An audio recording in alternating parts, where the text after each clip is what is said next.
service and leadership to the Federal Bureau of Investigation. Your appearance today speaks to the trust we have built over the years, and I'm looking forward to a very open and candid discussion today. I'd like to remind my colleagues that we will reconvene in closed session at 1 p.m. today, and I ask that you reserve for that venue any questions that might get into classified information. The director has been very gracious with his time, but the vice chairman and I have worked out a very specific timeline for his commitment to be on the Hill, so we will do everything we can to meet that agreement. The Senate Select Committee on Intelligence exists to certify for the other 85 members of the United States Senate and the American people that the intelligence community is operating lawfully and has the necessary authorities and tools to accomplish its mission and keep America safe. Part of our mission, beyond the oversight we continue to provide to the intelligence community and its activities, is to investigate Russian interference in the 2016 U.S. elections. The committee's work continues. This hearing represents part of that effort. Jim, allegations have been swirling in the press for the last several weeks, and today's your opportunity to set the record straight. Yesterday, I read with interest your statement for the record, and I think it provides some helpful details surrounding your interactions with the President. It clearly lays out your understanding of those discussions, actions you took following each conversation, and your state of mind. I very much appreciate your candor. I think it's helpful as we work through to determine the ultimate truth behind possible Russian interference in the 2016 elections. Your statement also provides texture and context to your interactions with the President from your vantage point and outlines a strained relationship. The American people need to hear your side of the story, just as they need to hear the President's descriptions of events. These interactions also highlight the importance of the committee's ongoing investigation. Our experienced staff is interviewing all relevant parties and some of the most sensitive intelligence in our country's possession. We will establish the facts, separate from rampant speculation, and lay them out for the American people to make their own judgment. Only then will we, as a nation, be able to move forward and to put this episode to rest. There are several outstanding issues not addressed in your statement that I hope you'll clear up for the American people today. Did the President's request for loyalty, your impression that the one-on-one dinner of January 27th was, and I quote, at least in part, an effort to create some sort of patronage relationship, or his March 30th phone call asking what you could do to lift the cloud of Russia investigation in any way, alter your approach of the FBI's investigation into General Flynn, or the broader investigation into Russia and possible links to the campaign? In your opinion, did potential Russian efforts to establish links with individuals in the Trump orbit rise to the level we could define as collusion, or was it a counterintelligence concern? There's been a significant public speculation about your decision-making related to the Clinton email investigation. Why did you decide to publicly announce FBI's recommendations that the Department of Justice not pursue criminal charges? You have described it as a choice between a bad decision and a worse decision. The American people need to understand the facts behind your action. This committee is uniquely suited to investigate Russia's interference in the 2016 elections. We also have a unified bipartisan approach to what is a highly charged partisan issue. Russian activities during 2016 election may have been aimed at one party's candidate, but as my colleague Senator Rubio says frequently, in 2018 and 2020, it could be aimed at anyone, at home or abroad. My colleague Senator Warner and I have worked to stay in lockstep on this investigation. We've had our differences on approach at times, but I've constantly stressed that we need to be a team, and I think Senator Warner agrees with me. We must keep these questions above politics and partisanship It's too important to be tainted by anyone trying to score political points. With that, again, I welcome you, Director, and I turn to the Vice Chairman for any comments he might have. Well, thank you, Mr. Chairman. And let me start by, again, absolutely thanking all the members of the committee for the seriousness in which they've taken on this task. Mr. Comey, thank you for agreeing to come testify as part of this committee's investigation into Russia. I realize that this hearing has been obviously the focus of a lot of Washington in the last few days. But the truth is, many Americans who may be tuning in today probably haven't focused on every twist and turn of the investigation. So I'd like to briefly describe, at least from this senator's standpoint, what we already know and what we're still investigating. To be clear, this investigation is not about relitigating the election. It's not about who won or lost, and it sure as heck is not about Democrats versus Republicans. We're here because a foreign adversary attacked us right here at home, plain and simple, not by guns or missiles, but by foreign operatives seeking to hijack our most important democratic process, our presidential election. Russian spies engaged in a series of online cyber raids and a broad campaign of disinformation, all ultimately aimed at sowing chaos to undermine public faith in our process, in our leadership, and ultimately in ourselves. And that's not just this senator's opinion. It is the unanimous determination of the entire U.S. intelligence community. So we must find out the full story. What the Russians did, and candidly, as some other colleagues have mentioned, why they were so successful. And more importantly, we must determine the necessary steps to take to protect our democracy and ensure they can't do it again. Chairman mentioned elections in 2018 and 2020. In my home state of Virginia, we have elections this year in 2017. Simply put, we cannot let anything or anyone prevent us from getting to the bottom of this. Now, Mr. Comey, let me say at the outset, we haven't always agreed on every issue. In fact, I've occasionally questioned some of the actions you've taken. But I've never had any reason to question your integrity, your expertise, or your intelligence.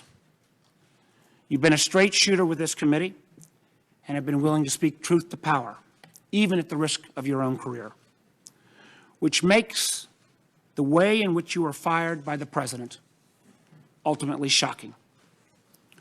Recall, we began this entire process with the president and his staff first denying that the Russians were ever involved and then falsely claiming that no one from his team was ever in touch with any Russians.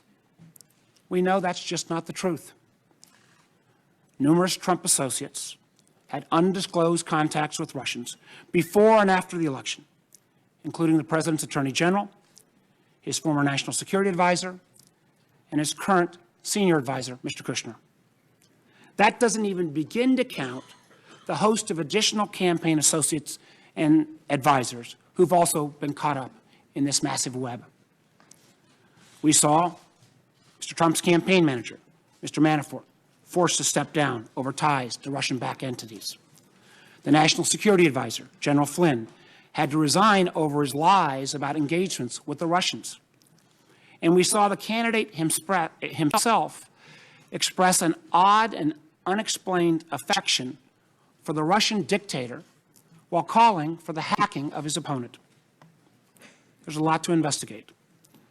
Enough, in fact, that then Director Comey publicly acknowledged that he was leading an investigation into those links between Mr. Trump's campaign and the Russian government.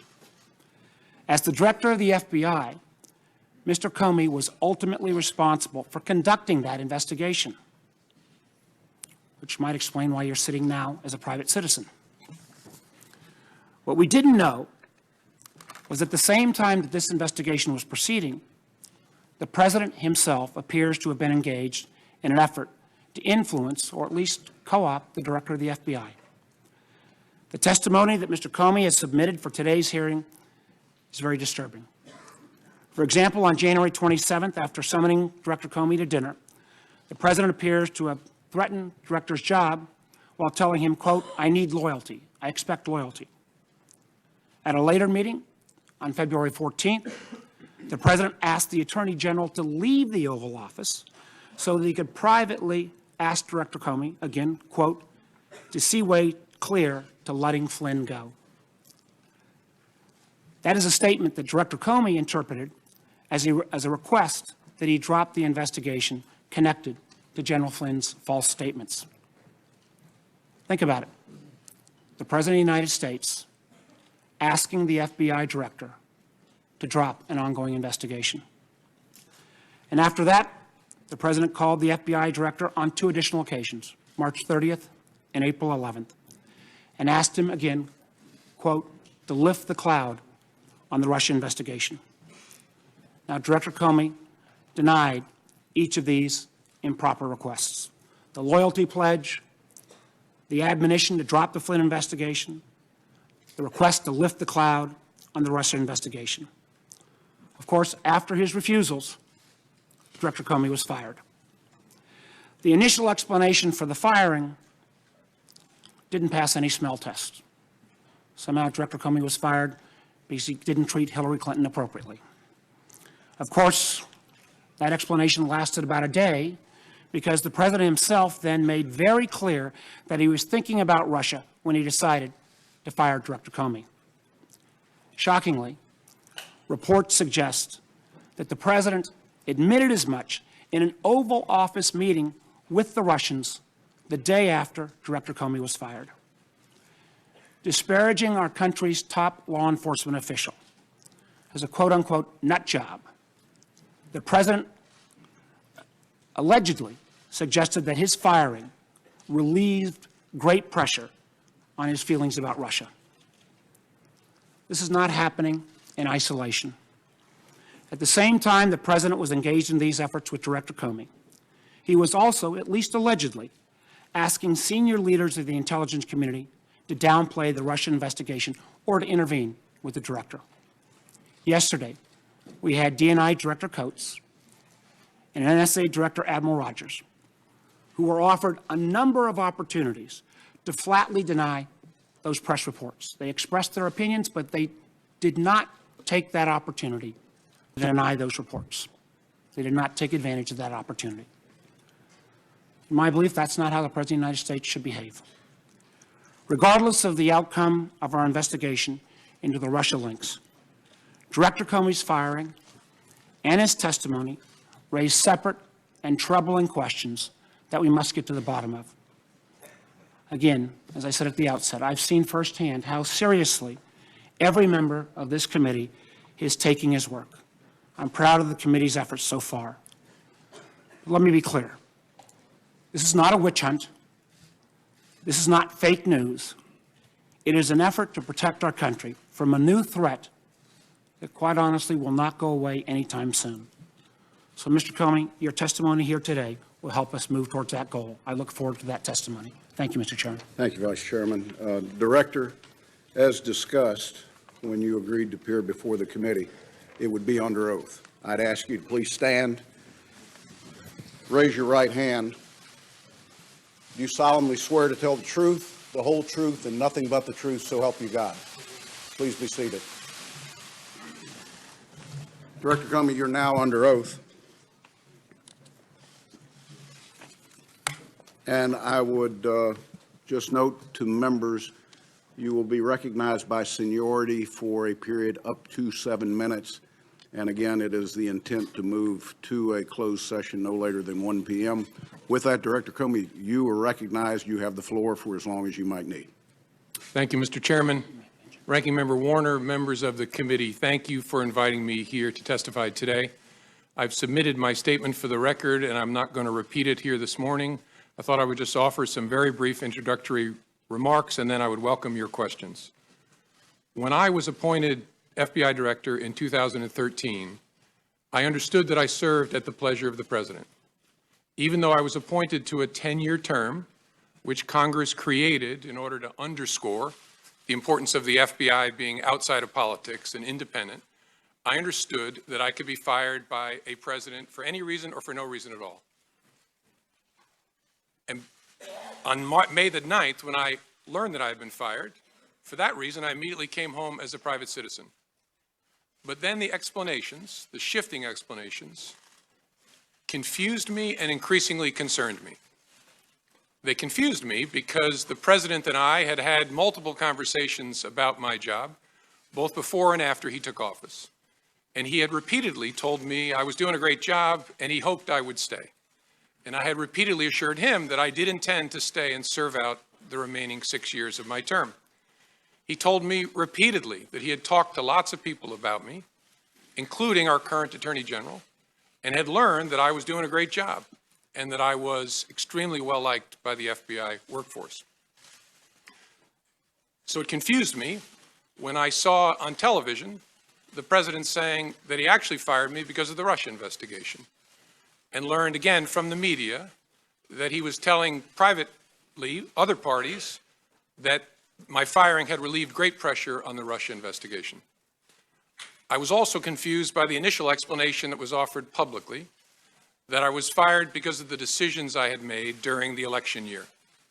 That didn't make sense to me for a whole bunch of reasons, including the time and all the water that had gone under the bridge since those hard decisions had had to be made. That didn't make any sense to me. And although the law required no reason at all to fire an FBI director, the administration then chose to defame me, and more importantly, the FBI, by saying that the organization was in disarray, that it was poorly led, that the workforce had lost confidence in its leader. Those were lies, plain and simple. And I am so sorry that the FBI workforce had to hear them, and I'm so sorry that the American people were told them. I worked every day at the FBI to help make that great organization better. And I say help because I did nothing alone at the FBI. There are no indispensable people at the FBI. The organization's great strength is that its values and abilities run deep and wide. The FBI will be fine without me. The FBI's mission will be relentlessly pursued by its people, and that mission is to protect the American people and uphold the Constitution of the United States. I will deeply miss being part of that mission, but this organization and its mission will go on long beyond me and long beyond any particular administration. I have a message before I close for my former colleagues of the FBI, but at first I want the American people to know this truth. The FBI is honest, the FBI is strong, and the FBI is and always will be independent. And now to my former colleagues, if I may. I am so sorry that I didn't get the chance to say goodbye to you properly. It was the honor of my life to serve beside you, to be part of the FBI family, and I will miss it for the rest of my life. Thank you for standing watch. Thank you for doing so much good for this country. Do that good as long as ever you can. And Senators, I look forward to your questions. Director, thank you for that testimony, both oral and the written testimony that you provided to the committee yesterday and made public to the American people. Chair would recognize himself first for 12 minutes, Vice Chair for 12 minutes, based upon the agreement we have. Director, did the Special Counsel's Office review and/or edit your written testimony? No. Do you have any doubt that Russia attempted to interfere in the 2016 elections? None. Do you have any doubt that the Russian government was behind the intrusions in the DNC and the DCCC systems and the subsequent leaks of that information? No, no doubt. Do you have any doubt that the Russian government was behind the cyber intrusion into state voter files? No. Do you have any doubt that officials of the Russian government were fully aware of these activities? No doubt.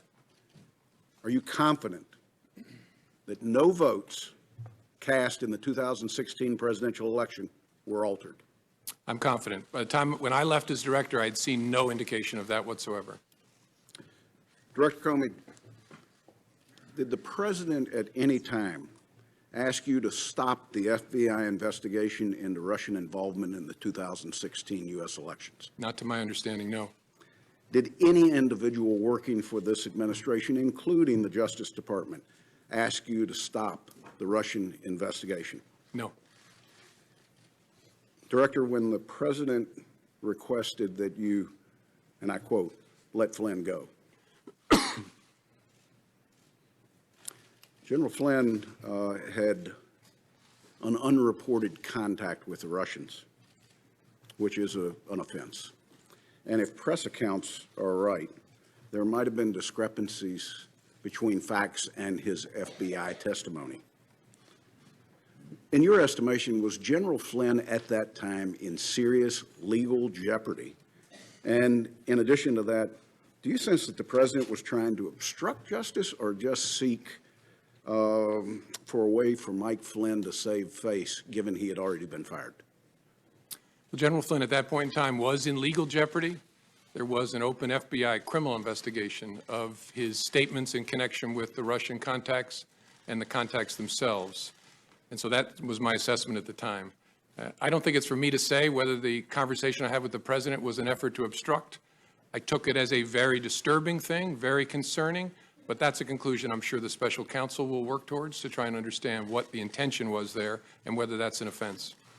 Director, is it possible that as part of this FBI investigation, the FBI could find evidence of criminality that is not tied to the 2016 elections, possible collusion, or coordination with Russians? Sure. So there could be something that just fits a criminal aspect to this and have anything to do with the 2016 election cycle. Correct. In any complex investigation, when you start turning over rocks, sometimes you find things that are unrelated to the primary investigation that are criminal in nature. Director Comey, you have been criticized publicly for the decision to present your findings on the email.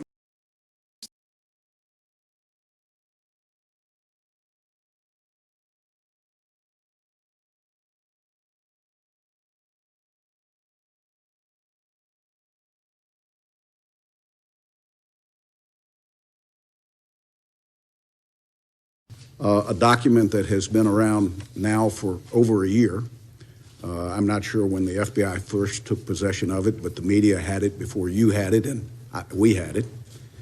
At the time of your departure from the FBI, was the FBI able to confirm any criminal allegations contained in the Steele document? Mr. Chairman, I don't think that's a question I can answer in an open setting because it goes into the details of the investigation.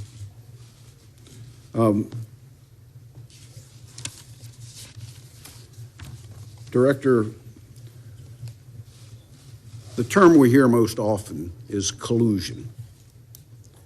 When people are describing possible links between Americans and Russian government entities related to the interference in our election, would you say that it's normal for foreign governments to reach out to members of an incoming administration? Yes. At what point does the normal contact cross the line into an attempt to recruit agents or influence or spies? Difficult to say in the abstract. It depends upon the context, whether there's an effort to keep it covert, or what the nature of the requests made of the American by the foreign government are. It's a judgment call based on a whole lot of facts. At what point would that recruitment become a counterintelligence threat to our country? Again, difficult to answer in the abstract, but when a foreign power is using especially coercion or some sort of pressure to try and co-opt an American, especially a government official, to act on its behalf, that's a serious concern to the FBI and at the heart of the FBI's counterintelligence mission. So if you've got a 36-page document of specific claims that are out there, the FBI would have to, for counterintelligence reasons, try to verify anything that might be claimed in there. One, and probably first and foremost, is the counterintelligence concerns that we have about blackmail. Would that be an accurate statement? Yes. If the FBI receives a credible allegation that there is some effort to co-opt, coerce, direct, employ covertly an American on behalf of the foreign power. That's the basis on which a counterintelligence investigation is opened. And when you read the dossier, what was your reaction, given that it was 100% directed at the president-elect? Not a question I can answer in an open setting, Mr. Chairman. Okay. When did you become aware of the cyber intrusion? The first there's all kinds of cyber intrusions going on all the time. The first Russia-connected cyber intrusion I became aware of in the late summer of 2015. And in that time frame, there were more than the DNC and the DCCC that were targets. Correct. There was a massive effort to target government and non-governmental, near-governmental agencies like nonprofits. What would be the estimate of how many entities out there the Russians specifically targeted in that time frame? It's hundreds. I suppose it could be more than 1,000, but it's at least hundreds. When did you become aware that data had been exfiltrated? I'm not sure exactly. I think either late 15 or early 16. And did you, the director of the FBI, have conversations with the last administration about the risk that this posed? Yes. And share with us, if you will, what actions they took. Well, the FBI had already undertaken an effort to notify all the victims, and that's what we consider the entities that were attacked as part of this massive spear phishing campaign. And so we notified them in an effort to disrupt what might be ongoing. And then there was a series of continuing interactions with entities through the rest of 15 into 16. And then throughout 16, the administration was trying to decide how to respond to the intrusion activity that it saw. And the FBI, in this case, unlike other cases that you might investigate, did you ever have access to the actual hardware that was hacked, or did you have to rely on a third party to provide you the data that they had collected? In the case of the DNC, and I believe the DCCC, but I'm sure the DNC, we did not have access to the devices themselves. We got relevant forensic information from a private party, a high-class entity that had done the work, but we didn't get direct access. But no content? Correct. Isn't content an important part of the forensics from a counterintelligence standpoint? It is, although what was briefed to me by my folks, the people who were my folks at the time, is that they had gotten the information from the private party that they needed to understand the intrusion by the spring of 2016. Let me go back, if I can, very briefly, to the decision to publicly go out with your results on the email. Was your decision influenced by the Attorney General's tarmac meeting with the former President Bill Clinton? Yes, in a ultimately conclusive way. That was the thing that capped it for me, that I had to do something separately to protect the credibility of the investigation, which meant both the FBI and the Justice Department. Were there other things that contributed to that you can describe in an open session? There were other things that contributed to that. One significant item I can't. I know the committee's been briefed on. There's been some public accounts of it, which are nonsense, but I understand the committee's been briefed on the classified facts. Probably the only other consideration that I guess I can talk about in an open setting is that at one point the Attorney General had directed me not to call it an investigation, but instead to call it a matter, which confused me and concerned me. But that was one of the bricks in the load that led me to conclude I have to step away from the department if we're to close this case credibly. Director, my last question. You're not only a seasoned prosecutor, you've led the FBI for years. You understand the investigative process. You've worked with this committee closely, and we're grateful to you because I think we've mutually built trust in what your organization does and what we do. Is there any doubt in your mind that this committee can carry out its oversight role in the 2016 Russian involvement in the elections in parallel with the now special counsel that's been set up? No, no doubt. It can be done. It requires lots of conversations. But Bob Mueller is one of this country's great, great pros, and I'm sure you all will be able to work it out with him to run it in parallel. I want to thank you once again. I want to turn to the Vice Chairman. Thank you, Mr. Chairman. And again, Director Comey, thank you for your service and your comments to your FBI family. I know were heartfelt. Know that even though there are some in the administration who've tried to smear your reputation, you had Acting Director McCabe in public testimony a few weeks back and in public testimony yesterday reaffirm that the vast majority of the FBI community had great trust in your leadership and obviously trust in your integrity. I want to go through a number of the meetings that you referenced in your testimony. And let's start with the January 6th meeting in Trump Tower, where you went up with a series of officials to brief the president-elect on the Russia investigation. My understanding is you remained afterwards to brief him on, again, quote, some personally sensitive aspects of the information you relayed. Now, you said after that briefing, you felt compelled to document that conversation, that you actually started documenting it as soon as you got into the car. Now, you've had extensive experience at the Department of Justice and at the FBI. You've worked under presidents of both parties. What was it about that meeting that led you to determine that you needed to start putting down a written record?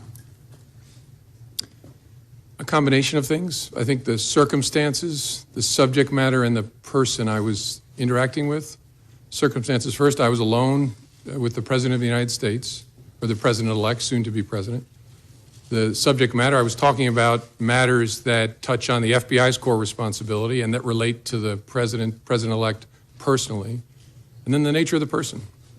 I was honestly concerned that he might lie about the nature of our meeting, and so I thought it really important to document. That combination of things I'd never experienced before, but it led me to believe I got to write it down, and I got to write it down in a very detailed way. I think that's a very important statement you just made.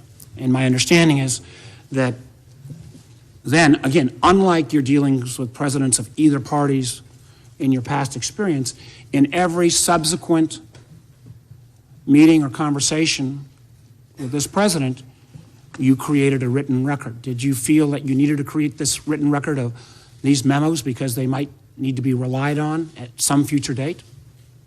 Sure. I created records after conversations, and I think I did it after each of our 9 conversations. If I didn't, I did it for nearly all of them, especially the ones that were substantive. I knew that there might come a day when I would need a record of what had happened, not just to defend myself, but to defend the FBI and our integrity as an institution and the independence of our investigative function. That's what made this so difficult, is it was a combination of circumstances, subject matter, and the particular person. And so in all your experience, this was the only president that you felt like in every meeting you needed to document, because at some point, using your words, he might put out a non-truthful representation of that meeting. Now, that's right, Senator. And I, as I said in my written testimony, as FBI director, I interacted with President Obama, and I spoke only twice in 3 years and didn't document it. When I was Deputy Attorney General, I had one-on-one meeting with President Bush about a very important and difficult national security matter. I didn't write a memo documenting that conversation either. Sent a quick email to my staff to let them know there was something going on. But I didn't feel with President Bush the need to document it in that way. Again, because the combination of those factors just wasn't present with either President Bush or President Obama. Yeah, I think that is very significant. I think others will probably question that. Now, the chairman and I have requested those memos. It is our hope that the FBI will get this committee access to those memos so that, again, we can read that contemporaneous rendition so that we've got your side of the story. Now, I know members have said and press have said that if you were, a great deal has been made of whether the president, you are asked to, in effect, indicate whether the president was the subject of any investigation. And my understanding is prior to your meeting on January 6th, you discussed with your leadership team whether or not you should be prepared to assure then President-elect Trump that the FBI was not investigating him personally. Now, my understanding is your leadership team agreed with that, but was that a unanimous decision? Was there any debate about that? It wasn't unanimous. One of the members of the leadership team had a view that although it was technically true, we did not have a counterintelligence file case open on then President-elect Trump. His concern was because we're looking at the potential, again, that's the subject of the investigation, coordination between the campaign and Russia, because it was President Trump, President-elect Trump's campaign, this person's view was inevitably his behavior, his conduct will fall within the scope of that work, and so he was reluctant to make the statement that I made. I disagreed. I thought it was fair to say what was literally true. There is not a counterintelligence investigation of Mr. Trump, and I decided in the moment to say it, given the nature of our conversation. At that moment in time, did you ever revisit that as in these subsequent sessions? With the FBI leadership team. Sure. With the team. And the leader who had that view, it didn't change. His view was still that it was probably, although literally true, his concern was it could be misleading because the nature of the investigation was such that it might well touch, obviously it would touch the campaign, and the person at the head of the campaign would be the candidate. And so that was his view throughout. Let me move to the January 27th dinner, where you said, quote, "The president began by asking me whether I wanted to stay on as FBI director. He also indicated that lots of people, again your words, wanted the job. You go on to say that the dinner itself was seemingly an effort to, quote, have you ask him for your job and create some sort of, quote unquote, patronage relationship. The president seems, from my reading of your memo, to be holding your job or your possibility of continuing in your job over your head in a fairly direct way.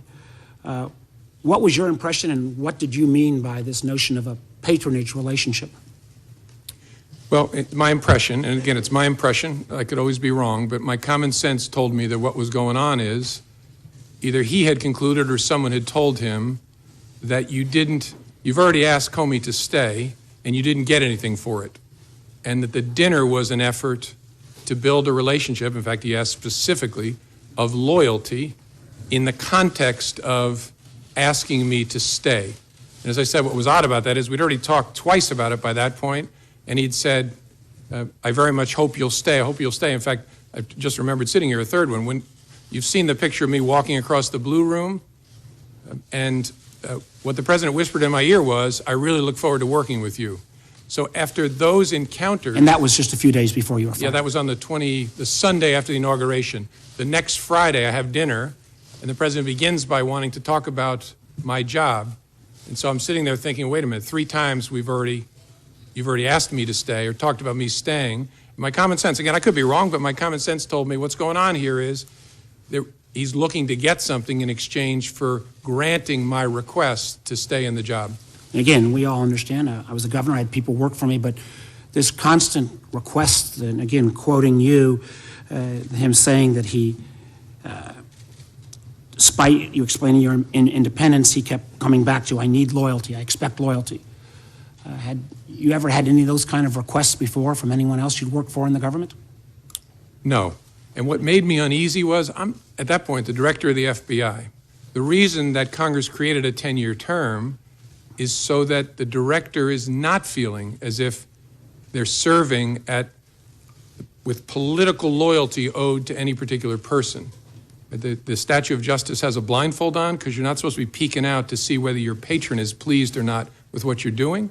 It should be about the facts and the law. That's why I became FBI director, to be in that kind of position. So that's why I was so uneasy. Well, let me move on. My time's running out. February 14th, again, it seems a bit strange. You were in a meeting, and your direct superior, the Attorney General, was in that meeting as well, yet the President asked everyone to leave, including the Attorney General to leave, before he brought up the matter of General Flynn. What was your impression of that type of action? And have you ever seen anything like that before?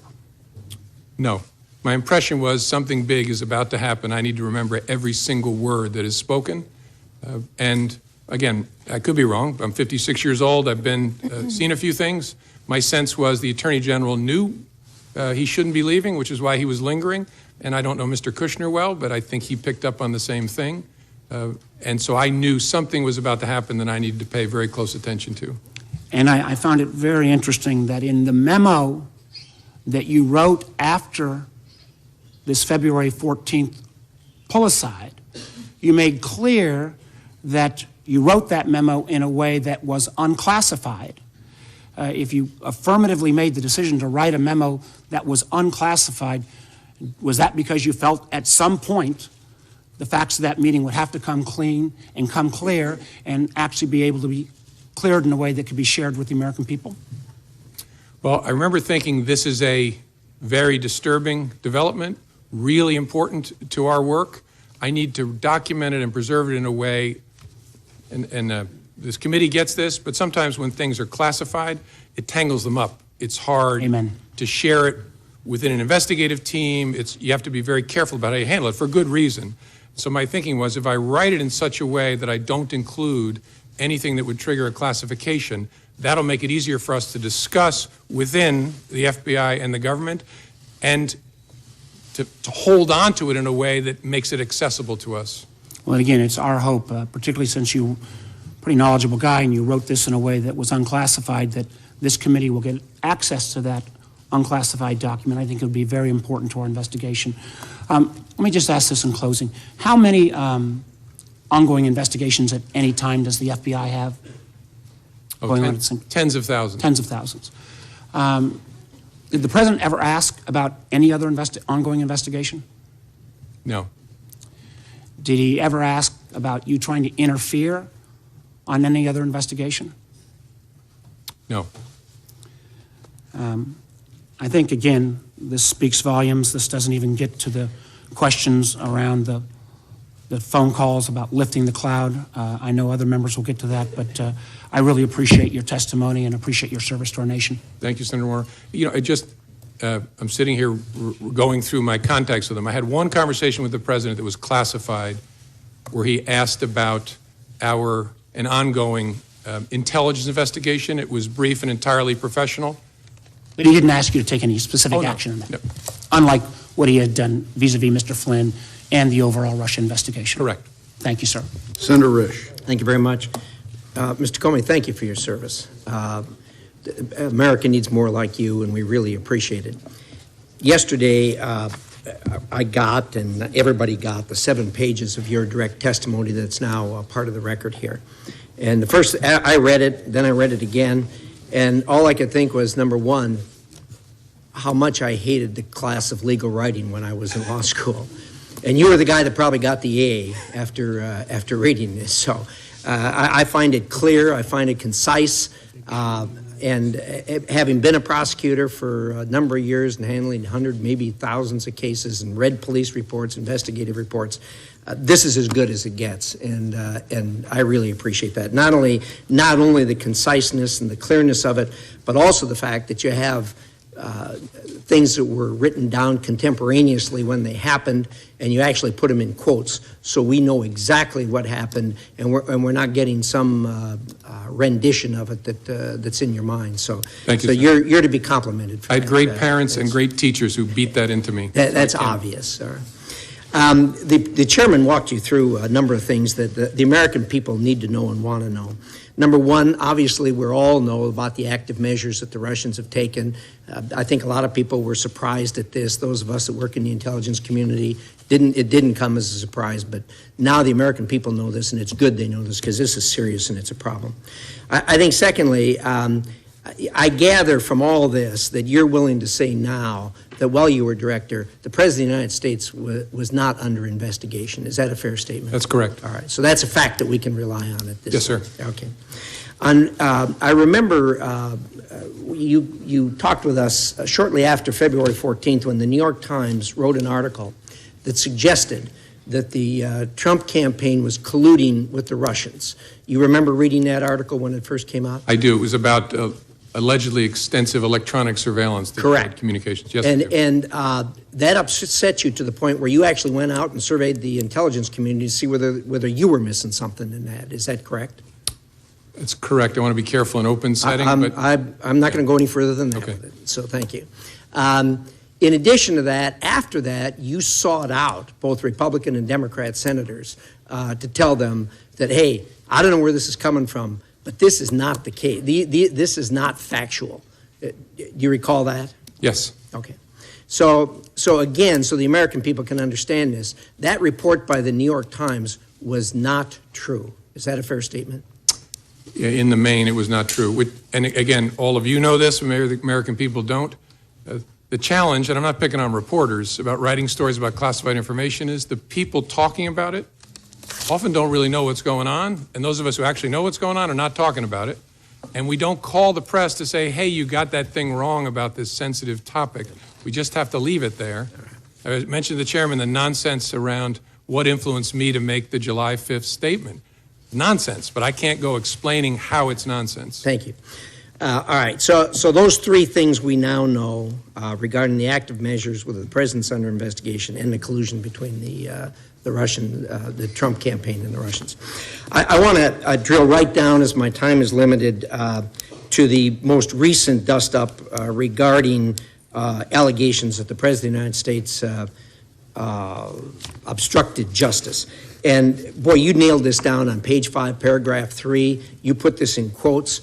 Words matter. You wrote down the words so we can all have the words in front of us now. There's 28 words there that are in quotes, and it says, quote, I hope, this is the president speaking, I hope you can see your way clear to letting this go, to letting Flynn go. He is a good guy.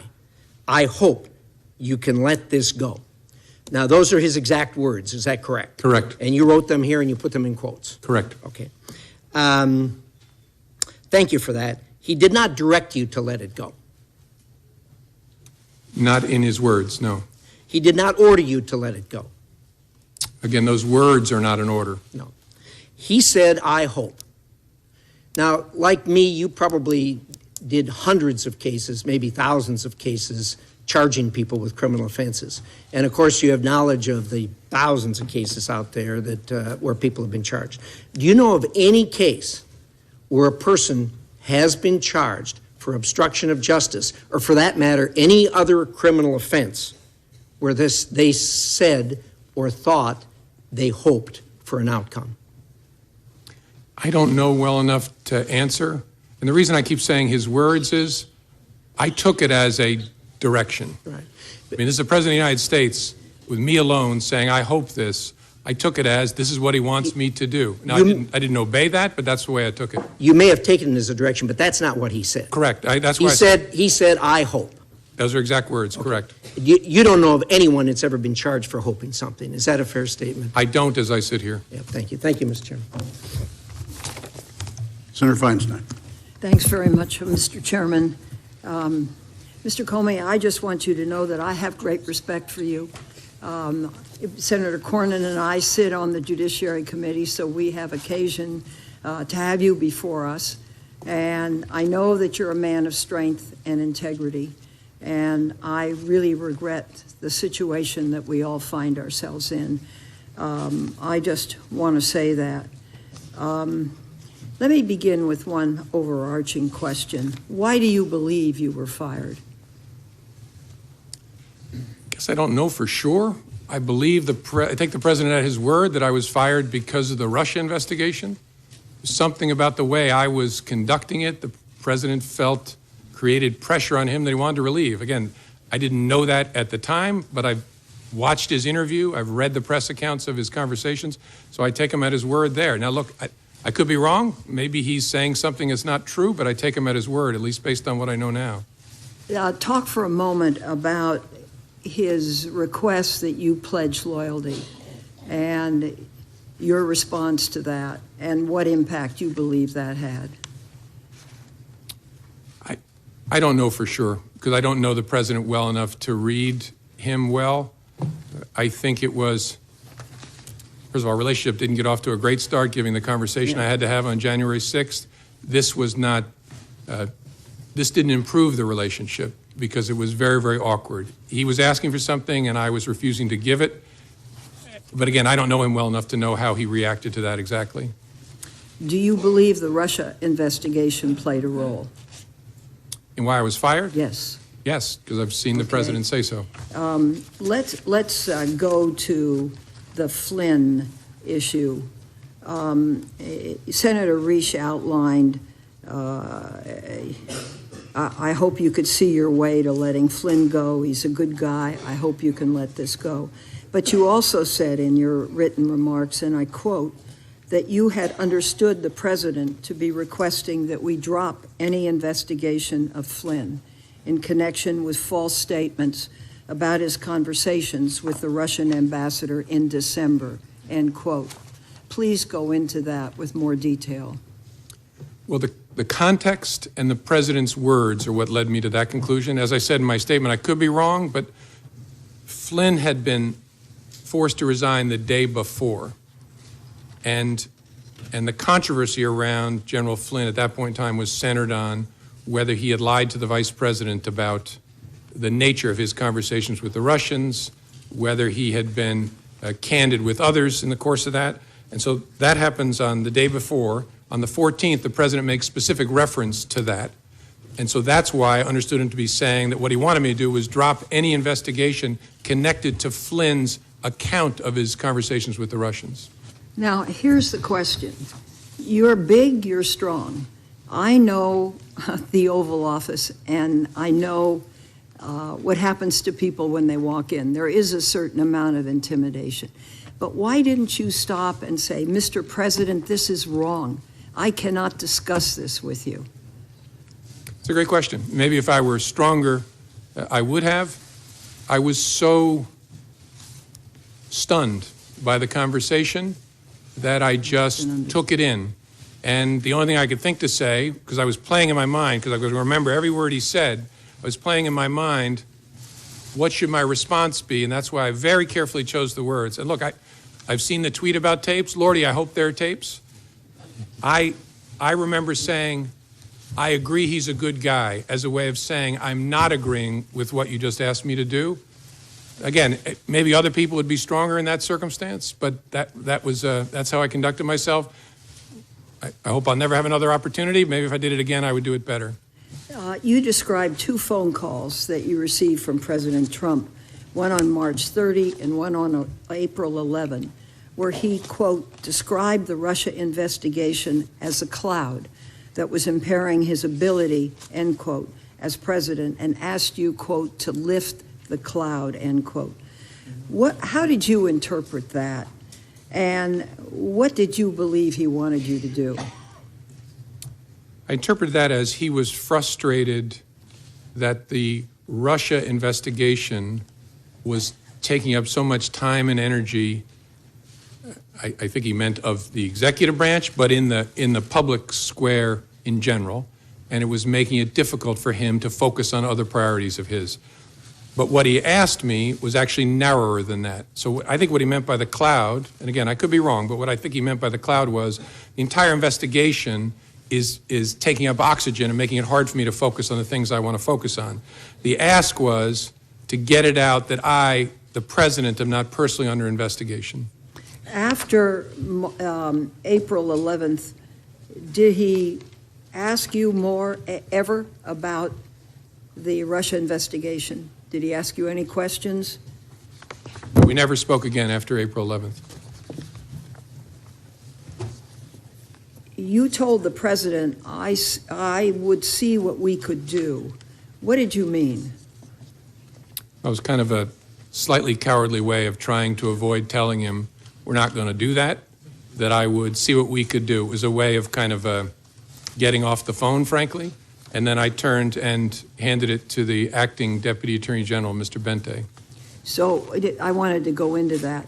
Who did you talk with about that, lifting the cloud, stopping the investigation back at the FBI, and what was their response? Well, the FBI, during one of the 2 conversations, I'm not remembering exactly, I think the first, my chief of staff was actually sitting in front of me and heard my end of the conversation because the president's call was a surprise. And I discussed the lifting the cloud and the request with the senior leadership team, who typically, and I think in all these circumstances, was the deputy director, my chief of staff, the general counsel, the deputy director's chief counsel, And I think in a number of circumstances, the number 3 in the FBI, and a few of the conversations included the head of the National Security Branch. So that group of us that lead the FBI when it comes to national security. Okay, you have the President of the United States asking you to stop an investigation that's an important investigation. What was the response of your colleagues? I think they were as shocked and troubled by it as I was. Some said things that led me to believe that. I don't remember exactly, but the reaction was similar to mine. They're all experienced people who had never experienced such a thing. So they were very concerned. And then the conversation turned to about, so what should we do with this information? And that was a struggle for us because we are the leaders of the FBI, so it's been reported to us in that I heard it and now I've shared it with the leaders of the FBI. Our conversation was, should we share this with any senior officials at the Justice Department? Our absolute primary concern was we can't infect the investigative team.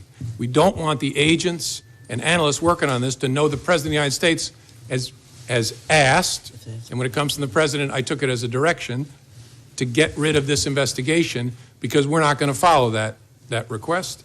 And so we decided we got to keep it away from our troops. But is there anybody else we ought to tell at the Justice Department? And as I laid out in my statement, we considered whether to tell the Attorney General, decided that didn't make sense because we believed, rightly, that he was shortly going to recuse. There were no other Senate-confirmed leaders in the Justice Department at that point. The Deputy Attorney General was Mr. Bente, who was acting and going to be shortly in that seat. And we decided the best move would be to hold it, keep it in a box, document it as we had already done, and then this investigation is going to go on, figure out what to do with it down the road. Is there a way to corroborate this? Our view at the time was, look, it's your word against the President's. There's no way to corroborate this. My view of that changed when the prospect of tapes was raised, but that's how we thought about it then. Thank you, Mr. Chairman. Senator Rubio. Thank you. Director Comey, the meeting in the Oval Office where he made the request about Mike Flynn, was that the only time he asked you to hopefully let it go? Yes. And in that meeting, as you understood it, he was asking not about the general Russia investigation. He was asking very specifically about the jeopardy that Flynn was in himself. That's how I understood it. Yes, sir. And as you perceived it, while it was a request that he hoped you did away with it, you perceived it as an order, given his position, the setting, and the like, and some of the circumstances. Yes. At the time, did you say anything to the President about that is not an appropriate request, or did you tell the White House counsel that is not an appropriate request? Someone needs to go tell the President that he can't do these things? I didn't, no. Okay. Why? I don't know. I think, as I said earlier, I think the circumstances were such that I was a bit stunned and didn't have the presence of mind. And I don't know, I don't want to make you sound like I'm Captain Courageous. I don't know whether, even if I had the presence of mind, I would have said to the President, sir, that's wrong. I don't know whether I would have. Okay. But in the moment, it didn't come to my mind. What came to my mind is be careful what you say. And so I said, I agree Flynn is a good guy. So on the cloud, we keep talking about this cloud. You perceive the cloud to be the Russian investigation in general. Yes, sir. Right? But his specific ask was that you would tell the American people what you had already told him, what you had already told the leaders of Congress, both Democrats and Republicans, that he was not personally under investigation. Yes, sir. In fact, he was asking you to do what you have done here today. Correct. Yes, sir. Okay. And again, at that setting, did you say to the President that it would be inappropriate for you to do so, and then talk to the White House counsel or anybody, so hopefully they would talk to him and tell him that he couldn't do this? First time I said, I'll see what we can do. Second time, I explained how it should work, that the White House counsel should contact the Deputy Attorney General. You told him the President said, okay, then I think that's what I'll do. And just to be clear, for you to make a public statement that he was not under investigation would not have been illegal, but you felt it made no sense because it could potentially create a duty to correct if circumstances changed. Yes, sir. We wrestled with it before my testimony where I confirmed that there was an investigation, and there were two primary concerns. One was it creates a duty to correct, which I've lived before, and you want to be very careful about doing that. And second, it's a slippery slope because if we say the President and the Vice President aren't under investigation, what's the principled basis for stopping? Okay. And so the leadership at Justice, Acting Attorney General Bente, said you're not going to do that. Now, on March 30th, during the phone call about General Flynn, you said he abruptly shifted and brought up something that you call, quote unquote, the McCabe thing. Specifically, the McCabe thing, as you understood it, was that McCabe's wife had received campaign money from what I assume means Terry McAuliffe. Yes, sir. Who That's was what I very was. close to the Clintons. And so why had the president at any point in time expressed to you concern, opposition, potential opposition to McCabe? I don't like this guy because he got money from someone that's close to Clinton. He had asked me during previous conversations about Andy McCabe and said, in essence, how's he going to be with me as president? I was pretty rough on him on the campaign trail. He was And rough on McCabe? He was rough, by his own account. He said he was rough on McCabe and Mrs. McCabe on the campaign trail. How's he going to be? And I assured the president, Andy is a total pro. No issue at all. You got to know the people of the FBI. They are not. So then the president turns to you and says, remember, I never brought up the McCabe thing because you said he was a good guy. Did you perceive that to be a statement that I took care of you, I didn't do something because you told me he was a good guy, so now, I'm asking you potentially for something in return? Is that how you perceived it? I wasn't sure what to make of it, honestly. That's possible, but it was so out of context that I didn't have a clear view of what it was. Now, on a number of occasions here, you bring up, let's talk now about the general Russia investigation, okay? In page 6 of your testimony, you say, the first thing you say is, he asked what we could do to, quote unquote, lift the cloud, the general Russia investigation, and you responded that we were investigating the matter as quickly as we could and that there would be great benefit if we didn't find anything to having done the work well. And he agreed. He re-emphasized the problems it was causing him, but he agreed. So in essence, the president agreed with your statement that it would be great if we could have an investigation, all the facts came out, and we found nothing. So he agreed that that would be ideal, but this cloud is still messing up my ability to do the rest of my agenda. Is that an accurate assessment of? Yes, sir. He actually went farther than that. He said, and if some of my satellites did something wrong, it'd be good to find that out. Well, that's the second part, and that is the satellites. He said if one of my satellites, I imagine by that he meant some of the other people surrounding his campaign did something wrong, it would be great to know that as well. Yes, sir. That's what he said. So are those the only two instances in which that sort of back and forth happened, where the president was basically saying, and I'm paraphrasing here, it's okay, do the Russia investigation. I hope it all comes out. I have nothing to do with anything Russia. It'd be great if it all came out, if people around me were doing things that were wrong. Yes, as I recorded it accurately there, that was the sentiment he was expressing. Yes, sir. So what it comes down to is the president has asked three things of you. He asked for your loyalty, and you said you would be loyally honest. Honestly loyal. Honestly loyal. He asked you on one occasion to let the Mike Flynn thing go because he was a good guy. By the way, you're aware that he said the exact same thing in the press the next day. He's a good guy, he's been treated unfairly, et cetera, et cetera. So I imagine your FBI agents read that. I'm sure they did. The president's wishes were known to them, certainly by the next day when he had a press conference with the prime minister. But going back, the three requests were, number one, be loyal. Number two, let the Mike Flynn thing go. He's a good guy. He's been treated unfairly. And number three, can you please tell the American people what these leaders in Congress already know, what you already know, what you've told me 3 times, that I'm not personally under investigation? Those are the 3 things he asked. Yes, sir. You know, this investigation is full of leaks left and right. I mean, we've learned more from the newspapers sometimes than we do from our open hearings, for sure. Do you ever wonder why, of all the things in this investigation, the only thing that's never been leaked is the fact that the president was not personally under investigation, despite the fact that both Democrats and Republicans and the leadership of Congress knew that and have known that for weeks? I don't know. I find matters that are briefed to the Gang of 8 are pretty tightly held, in my experience. Finally, who are those senior leaders at the FBI that you shared these conversations with? As I said in response to Senator Feinstein's question, Deputy Director, my Chief of Staff, General Counsel, the Deputy Director's Chief Counsel, and then more often than not, the number 3 person at the FBI who's the Associate Deputy Director, and then quite often the head of the National Security Branch. Senator Wyden. Thank you, Mr. Chairman. Mr. Comey, welcome. You and I have had significant policy differences over the years, particularly protecting Americans' access to secure encryption. But I believe the timing of your firing stinks. And yesterday you put on the record testimony that demonstrates why the odor of presidential abuse of power is so strong. Now to my questions. In talking to Senator Warner, about this dinner that you had with the president, I believe January 27th. All in one dinner, the president raised your job prospects, he asked for your loyalty, and denied allegations against him. All took place over one supper. Now, you told Senator Warner that the president was looking to, quote, get something. Looking back, did that dinner suggest that your job might be contingent on how you handled the investigation? I don't know that I'd go that far. I got the sense my job would be contingent upon how he felt excuse me, how he felt I conducted myself and whether I demonstrated loyalty. But I don't know whether I go so far as to connect it to the You said investigation. the president was trying to create some sort of patronage relationship. In a patronage relationship, isn't the underling expected to behave in a manner consistent with the wishes of the boss? Yes.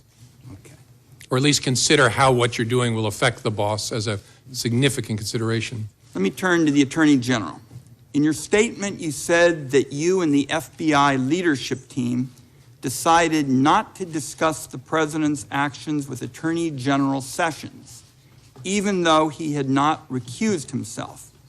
What was it about the Attorney General's own interactions with the Russians or his behavior with regard to the investigation that would have led the entire leadership of the FBI to make this decision?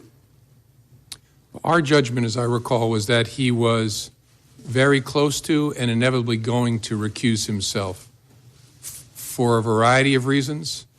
We also were aware of facts that I can't discuss in an open setting that would make his continued engagement in a Russia-related investigation problematic. And so we were convinced, and in fact, I think we'd already heard that the career people were recommending that he recuse himself, that he was not going to be in contact with Russia-related matters much longer. And that turned out to be the case. How would you characterize Attorney General Sessions' adherence to his recusal, in particular with regard to his involvement in your firing, which the president has acknowledged was because of the Russian investigation? That's a question I can't answer. I think it's a reasonable question. If, as the president said, I was fired because of the Russia investigation, why was the Attorney General involved in that chain? I don't know. And so I don't have an answer for the question. Your testimony was that the president's request about Flynn could infect the investigation. Had the president got what he wanted and what he asked of you, what would have been the effect on the investigation? Well, we would have closed any investigation of General Flynn in connection with his statements about and encounters with Russians in the late part of December. So we would have dropped an open criminal investigation. So, in effect, when you talk about infecting the enterprise, you would have dropped something major that would have spoken to the overall ability of the American people to get the facts. Correct. And as good as our people are, our judgment was we don't want them hearing that the President of the United States wants this to go away because it might have an effect on their ability to be fair and impartial and aggressive. Now, the acting Attorney General Yates found out that Michael Flynn could be blackmailed by the Russians, and she went immediately to warn the White House. Flynn is gone, but other individuals with contacts with the Russians are still in extremely important positions of power. Should the American people have the same sense of urgency now with respect to them? I think all I can say, Senator, is the special counsel's investigation is very important. Understanding what efforts there were or are by the Russian government to influence our government is a critical part of the FBI's mission. So, and you've got the right person in Bob Mueller to lead it. So it's a very important piece of work. Vice President Pence was the head of the transition. To your knowledge, was he aware of the concerns about Michael Flynn prior to or during General Flynn's tenure as National Security Advisor? I don't, you're asking, including up to the time when Flynn was forced to resign? My understanding is that he was, and I'm trying to remember where I get that understanding from. I think from Acting Attorney General Yates.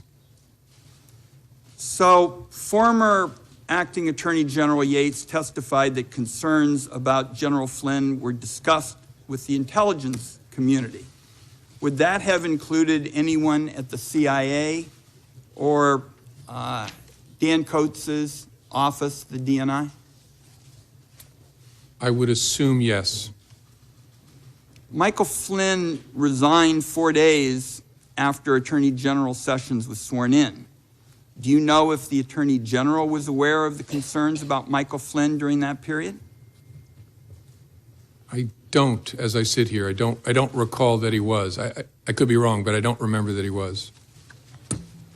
And finally, let's see if you can give us some sense of who recommended your firing. Besides the letters from the Attorney General, the Deputy Attorney General, do you have any information on who may have recommended or have been involved in your firing? I don't. Okay. Thank you, Mr. Chairman. Senator Collins. Thank you, Mr. Chairman. Mr. Comey, let me begin by thanking you for your voluntary compliance with our request to appear before this committee and assist us in this very important investigation.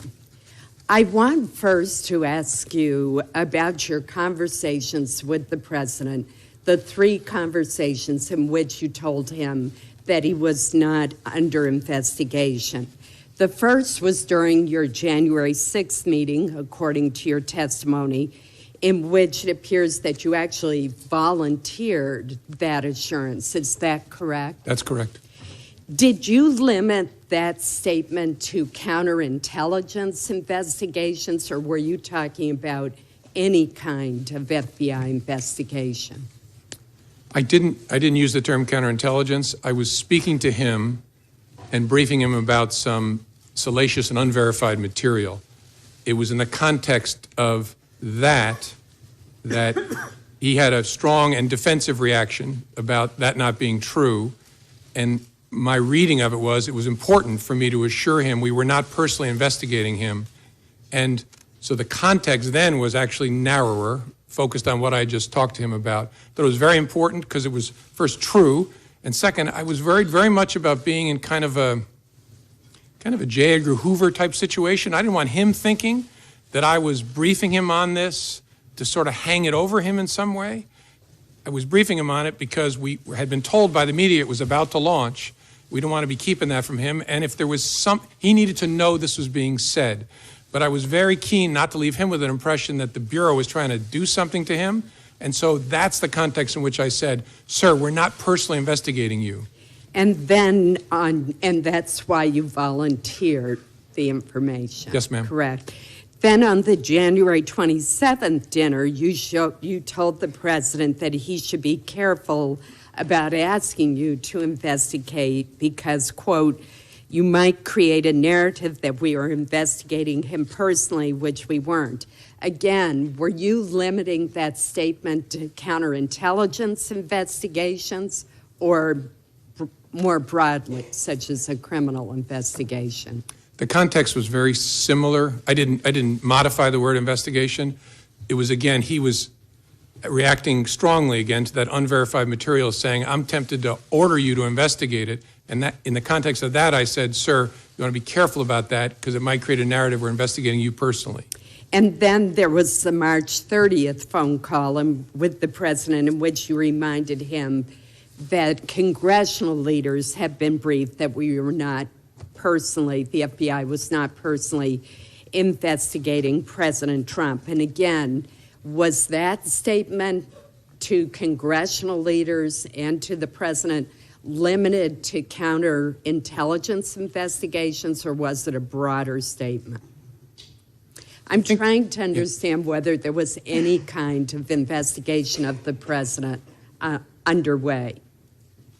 No, I'm sorry. And if I misunderstood, I apologize. We briefed the congressional leadership about what Americans we had opened counterintelligence investigation cases on, and we specifically said the president is not one of those Americans, but that there was no other investigation of the president that we were not mentioning at that time. What the context was counterintelligence, but I wasn't trying to hide some criminal investigation of the president. And was the president under investigation at the time of your dismissal on May 9th? No. I'd like to now turn to the conversations with the president about Michael Flynn, which have been discussed at great length. And first, let me make very clear that the president never should have cleared the room, and he never should have asked you, as you reported, to let it go, to let the investigation go. But I remain puzzled by your response. Your response was, I agree that Michael Flynn is a good guy. You could have said, Mr. President, this meeting is inappropriate. This response could compromise the investigation. You should not be making such a request. It's fundamental to the operation of our government that the FBI be insulated from this kind of political pressure. And you've talked a bit today about that you were stunned by the president making the request. But my question to you is, later on, upon reflection, did you go to anyone at the Department of Justice and ask them to call the White House counsel's office and explain that the president had to have a far better understanding and appreciation of his role vis-a-vis the FBI? In general, I did. I spoke to the Attorney General, and I spoke to the new Deputy Attorney General, Mr. Rosenstein, when he took office, and explained my serious concern about the way in which the president is interacting, especially with the FBI. And I specifically, as I said in my testimony, told the Attorney General, it can't happen that you get kicked out of the room and the president talks to me. But look, in the room, but why didn't we raise the specific? It was of investigative interest to us to try and figure out, so what just happened with the president's request? So I would not have wanted to alert the White House that it had happened until we figured out, what are we going to do with this investigatively? Your testimony was that you went to Attorney General Sessions and said, don't ever leave me alone with him again. Are you saying that you also told him that he had made a request that you let it go with regard to part of the investigation of Michael Flynn? No, I specifically did not. I did not. You mentioned that from your very first meeting with the president, you decided to write a memo memorializing the conversation. What was it about that very first meeting that made you write a memo when you had not done that with two previous presidents? As I said, a combination of things. A gut feeling is an important overlay on but the circumstances, that I was alone, the subject matter, and the nature of the person that I was interacting with, and my read of that person. And yeah, and really just a gut feel laying on top of all of that it's going to be important to protect this organization that I make records of this. And finally, did you show copies of your memos to anyone outside of the Department of Justice? Yes. And to whom did you show copies? I asked, President tweeted on Friday after I got fired that I better hope there's not tapes. I woke up in the middle of the night on Monday night, because it didn't dawn on me originally, that there might be corroboration for our conversation. There might be a tape. And my judgment was I needed to get that out into the public square. And so I asked a friend of mine to share the content of the memo with a reporter. Didn't do it myself for a variety of reasons, but I asked him to because I thought that might prompt the appointment of a special counsel. And so I asked a close friend of mine to do it. And was that Mr. Wittes? No, no. Who was that? A good friend of mine who's a professor at Columbia Law School. Thank you. Senator Heinrich. Mr. Comey, prior to January 27th of this year, have you ever had a one-on-one meeting or a private dinner with a president of the United States? No. I met dinner, no. I had 2 one-on-ones with President Obama that I laid out in my testimony, once to talk about law enforcement issues, law enforcement and race, which was an important topic throughout for me and for the president, and then once very briefly for him to say goodbye. Were those brief interactions? No. The one about law enforcement and race and policing, we spoke for probably over an hour, just the 2 of us. How unusual is it to have a one-on-one dinner with the president? Did that strike you as odd? Yeah, so much so that I assumed there would be others, that he couldn't possibly be having dinner with me alone. Do you have an impression that if you had found, if you had behaved differently in that dinner, and I am quite pleased that you did not, but if you had found a way to express some sort of expression of loyalty, or given some suggestion that the Flynn criminal investigation might be pursued less vigorously, do you think you would have still been fired? I don't know. It's impossible to say looking back. I don't know. But you felt like those 2 things were directly relevant to your the kind of relationship that the president was seeking to establish with you? Sure, yes. Yeah. The president has repeatedly talked about the Russian investigation into the U.S. Or Russia's involvement in the U.S. election cycle as a hoax and as fake news. Can you talk a little bit about what you saw as FBI director, and obviously only the parts that you can share in this setting, that demonstrate how serious this action actually was and why there was an investigation in the first place? Yes, sir. There should be no fuzz on this whatsoever. The Russians interfered in our election during the 2016 cycle. They did it with purpose, they did it with sophistication, they did it with overwhelming technical efforts, and it was an active measures campaign driven from the top of that government. There is no fuzz on that. It is a high confidence judgment of the entire intelligence community, and the members of this committee have seen the intelligence. It's not a close call. That happened. That's about as unfake as you can possibly get, and is very, very serious, which is why it's so refreshing to see a bipartisan focus on that, because this is about America, not about any particular party. So that was a hostile act by the Russian government against this country? Yes, sir.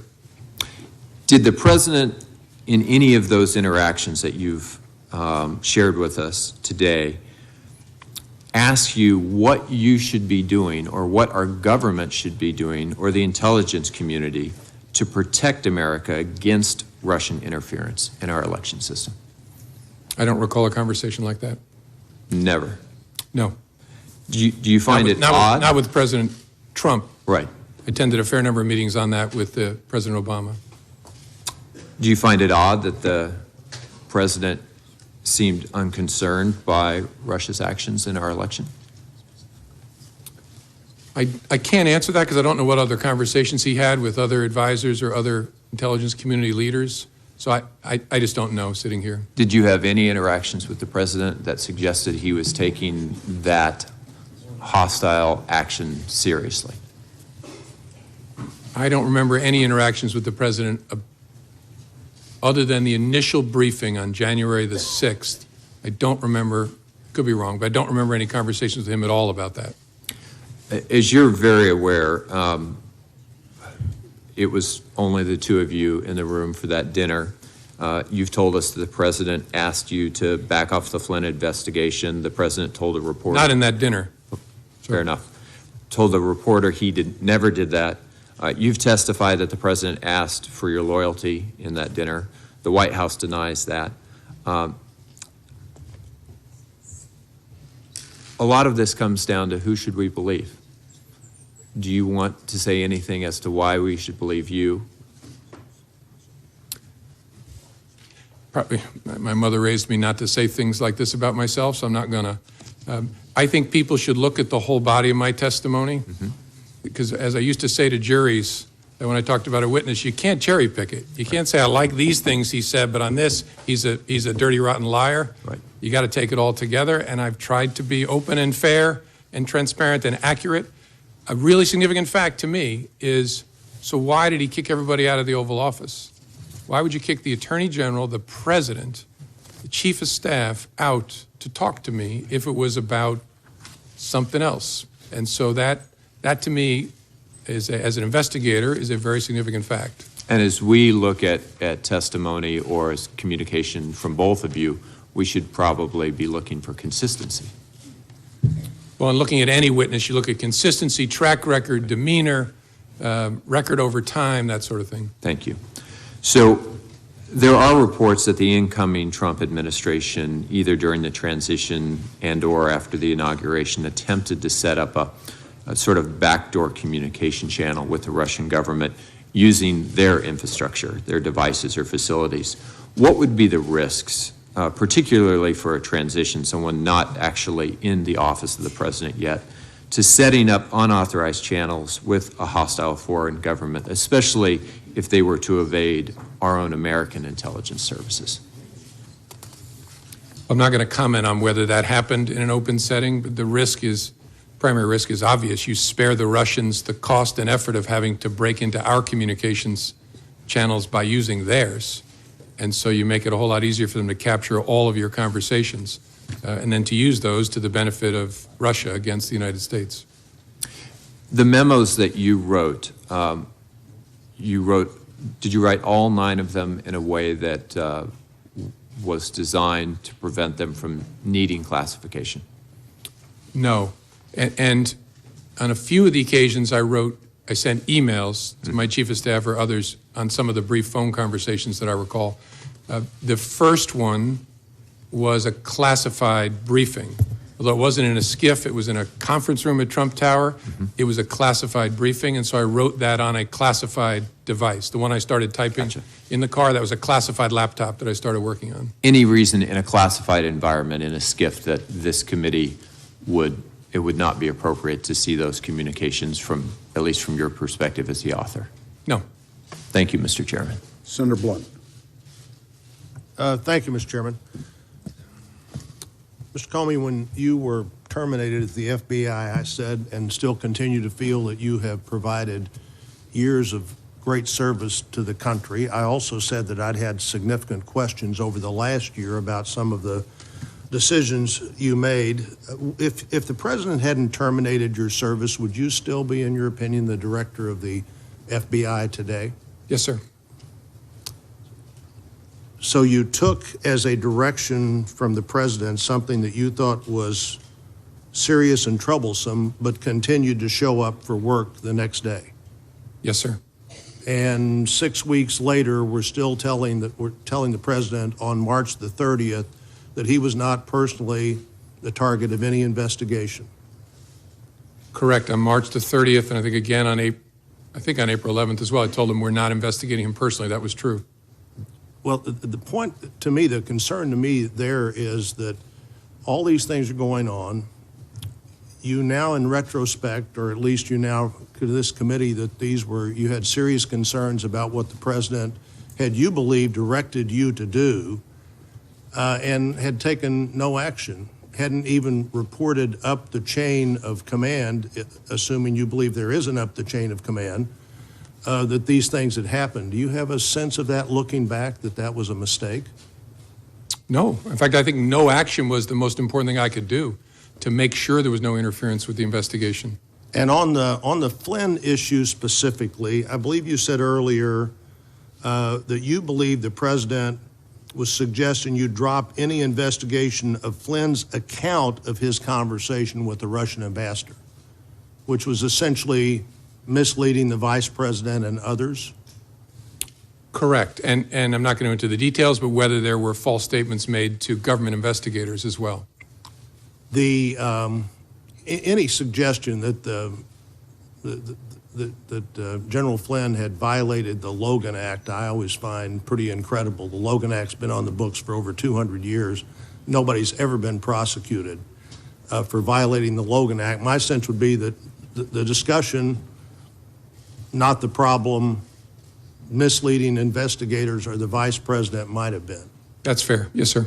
And had you previously on February the 14th discussed with the president in the previous meeting anything your investigators had learned or their impressions from talking to Flynn?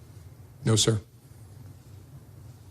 So he said he's a good guy, you said he's a good guy, and that was no further action taken on that. Well, he said more than that, but there was no, the action was, I wrote it up, briefed our senior team, tried to figure out what to do with it, and just made a decision. We're going to hold this and then see what we make of it down the road.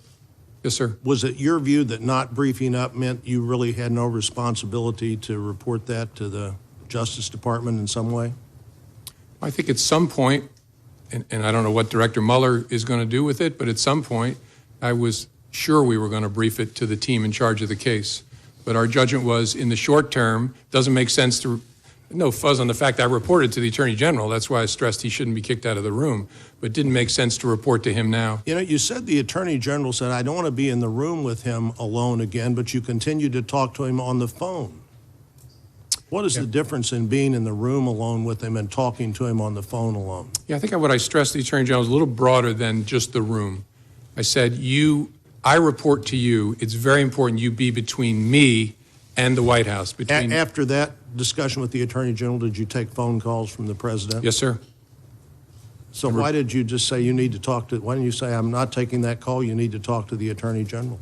Well, I did on the April 11th call, and I reported the calls, the March 30th call and the April 11th call, to my superior, who was the acting Deputy Attorney General. I don't want to run out of time here. Let me make one other point. In reading your testimony, January the 3rd, January the 27th, and March the 30th, it appears to me that on all three of those occasions, you, unsolicited by the President, made the point to him that he was not a target of an investigation.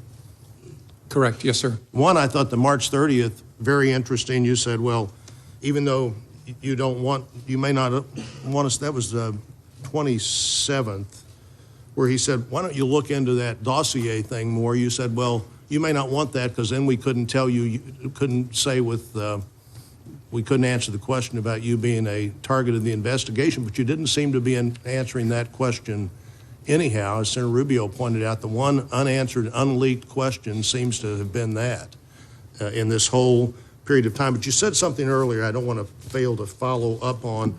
You said after you were dismissed, you gave information to a friend so that friend could get that information into the public media. Correct. What kind of information was that?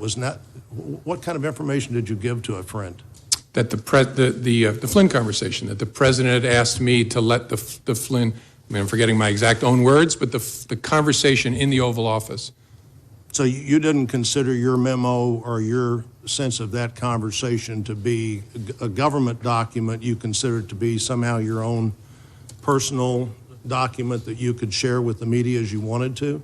Correct. Through a friend? I understood this to be my recollection recorded of my conversation with the President. As a private citizen, I felt free to share that. I thought it very important to get it out.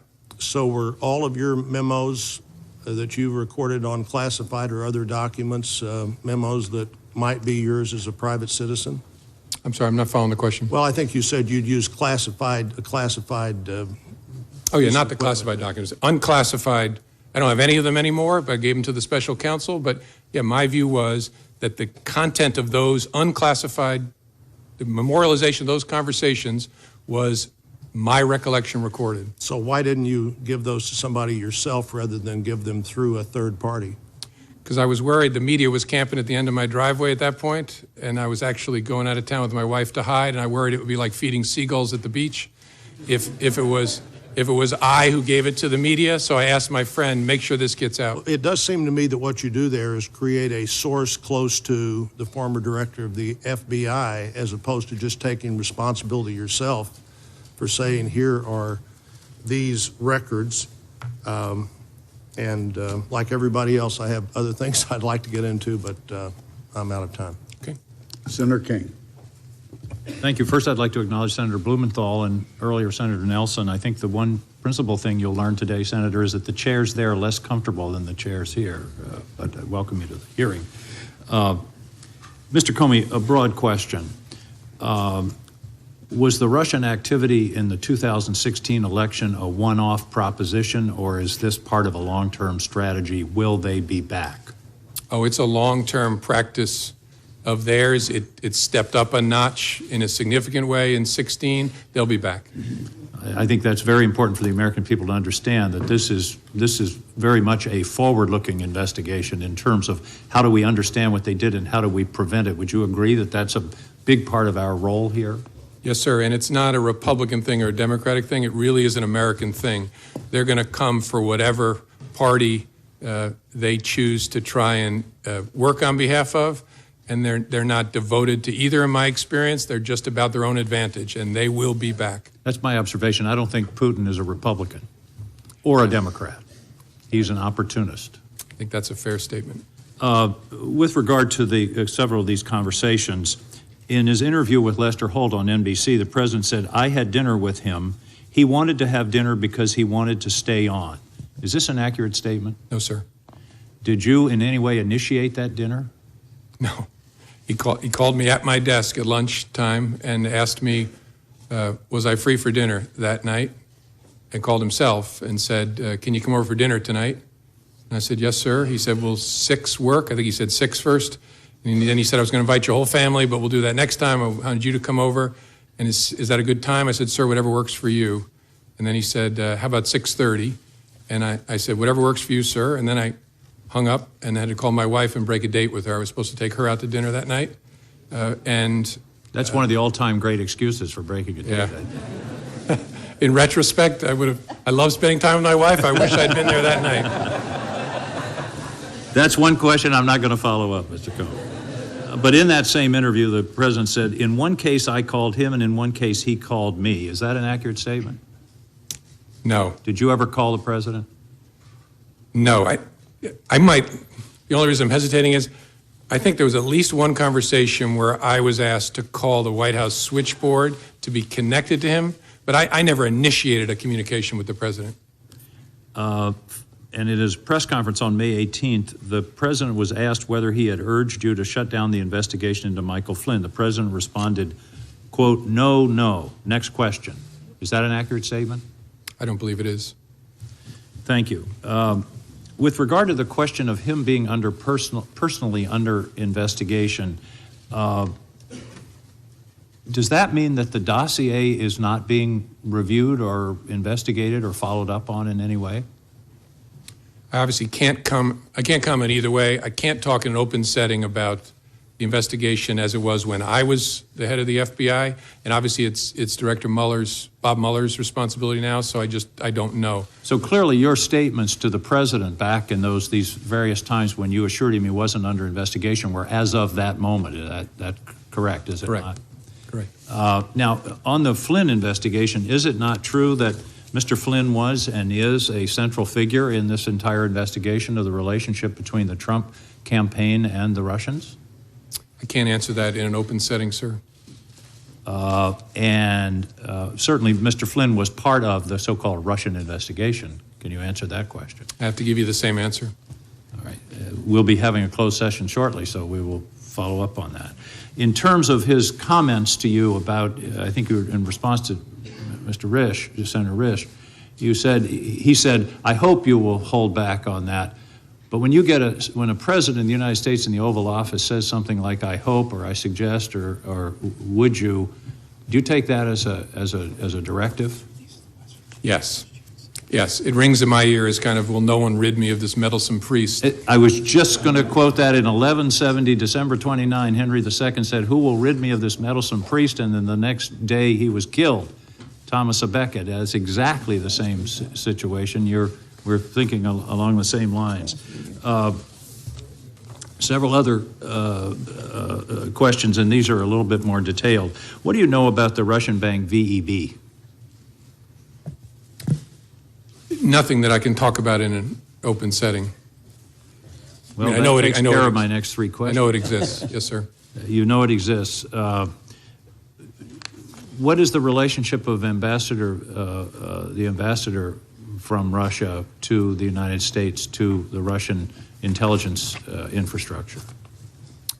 Well, he's a diplomat who is the chief of mission at the Russian embassy, which employs a robust cohort of intelligence officers. And so surely he's witting of their very, very aggressive intelligence operations, at least some of it in the United States. I don't consider him to be an intelligence officer himself. He's a diplomat.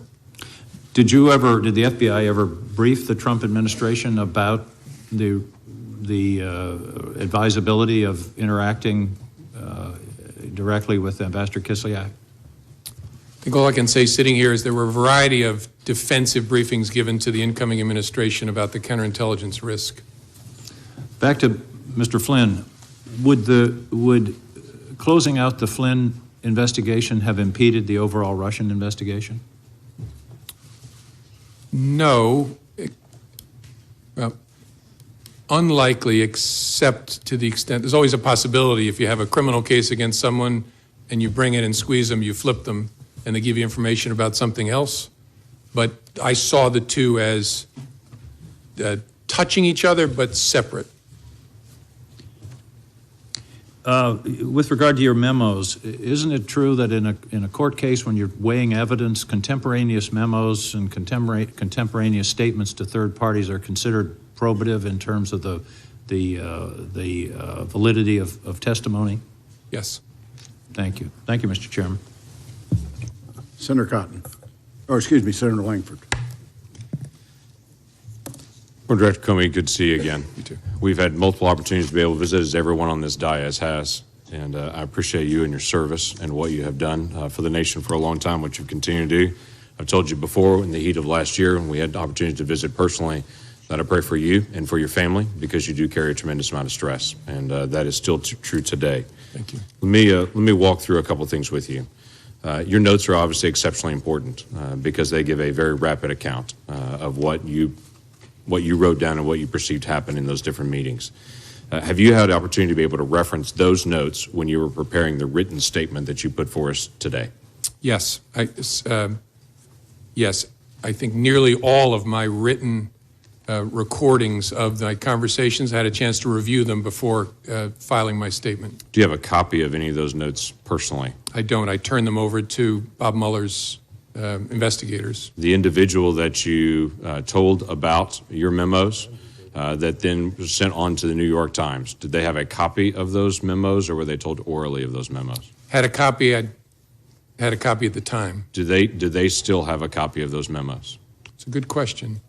I think so. I guess I can't say for sure sitting here, but I guess I don't know, but I think so. So the question is, could you ask them to hand that copy right back to you so you could hand them over to this committee? Potentially. I would like to move that from potential to see if we can ask that question so we can have a copy of those. Obviously, those notes are exceptionally important to us to be able to go through the process so we can continue to get to the facts as we see it. As you know, the written documents are exceptionally important. Yeah. Are there other documents that we need to be aware of that you used in your preparation for your written statement that we should also have that would assist us in helping with this? Not that I'm aware of, no. Past the February the 14th meeting, which is a very important meeting, obviously, as we discuss the conversations here about Michael Flynn. When the president asked you about, he hopes that you would let this go, and the conversation back and forth about being a good guy. After that time, did the president ever bring up anything about Michael Flynn again to you? You had multiple other conversations you have documented with the president. No, I don't remember him ever bringing it up again. Did any member of the White House staff ever come to you and talk to you about letting go of the Michael Flynn case or dropping it or anything referring to that? No. Nope. Did the Director of National Intelligence come to you and talk to you about that? No. Did anyone from the Attorney General's office, the Department of Justice, ask you about that? No. Did the head of NSA talk to you about that? No. The key aspect here is if this seems to be something the president's trying to get you to drop it, this seems like a pretty light touch to drop it, to bring it up at that moment, the day after he had just fired Flynn, to come back in and say, I hope we can let this go, but then it never reappears again. Did it slow down your investigation or any investigation that may or may not be occurring with Michael Flynn? No, although I don't know there are any manifestations, outward manifestations of the investigation between February 14th and when I was fired. So I don't know that the president would have any way of knowing whether it was effective or not. Okay, that's fair enough. If the president wanted to stop an investigation, how would he do that? Knowing it's an ongoing criminal investigation or counterintelligence investigation, would that be a matter of trying to go to you perceive, and to say you make it stop because he doesn't have the authority to stop? Or how would the president make an ongoing investigation stop? Again, I'm not a legal scholar, so smarter people answer this better, but I think as a legal matter, the president is the head of the executive branch and could direct, in theory, we have important norms against this, but direct that anybody be investigated or anybody not be investigated. I think he has the legal authority, because all of us ultimately report in the executive branch up to the president. Okay. Would that be to you? Would that be to the attorney general? Would that be to who that would do that? Suppose he could do it to, if he wanted to issue a direct order, it could do it in any way. Could do it through the attorney general or issue it directly to me. Well, is there any question that the president is not real fond of this investigation? I can think of multiple 140-word character expressions that he's done publicly to express he's not fond of the investigations. I've heard you share before in this conversation that you're trying to keep the agents that are working on it away from any comment the president might have made. Quite frankly, the president has informed around 6 billion people that he's not real fond of this investigation. Do you think there's a difference in that? Yes.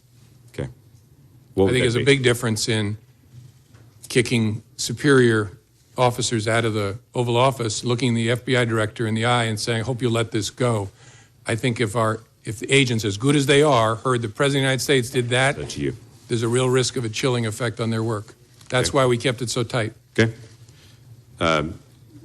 You had mentioned before about some news stories and news accounts. Without having to go into all the names and the specific times and to be able to dip into all that, have there been news accounts about the Russia investigation, about collusion, about this whole event, or accusations that, as you read the story, you were stunned about how wrong they got the facts? Yes, there have been many, many stories purportedly based on classified information about lots of stuff, but especially about Russia, that are just dead wrong. I was interested in your comment that you made as well, that the president said to you, if there were some satellite associates of his that did something wrong, it would be good to find that out. That the president seemed to talk to you specifically on March the 30th and say, I'm frustrated that the word is not getting out that I'm not under investigation, but if there are people that are in my circle that are, let's finish the investigation. Is that how you took it as well? Yes, sir. Yes. And then you made a comment earlier about the Attorney General, previous Attorney General, asking you about the investigation on the Clinton emails, saying that you've been asked not to call it an investigation anymore, but to call it a matter. And you had said that confused you. Can you give us additional details on that? Well, it concerned me because we were at the point where we had refused to confirm the existence, as we typically do, of an investigation for months.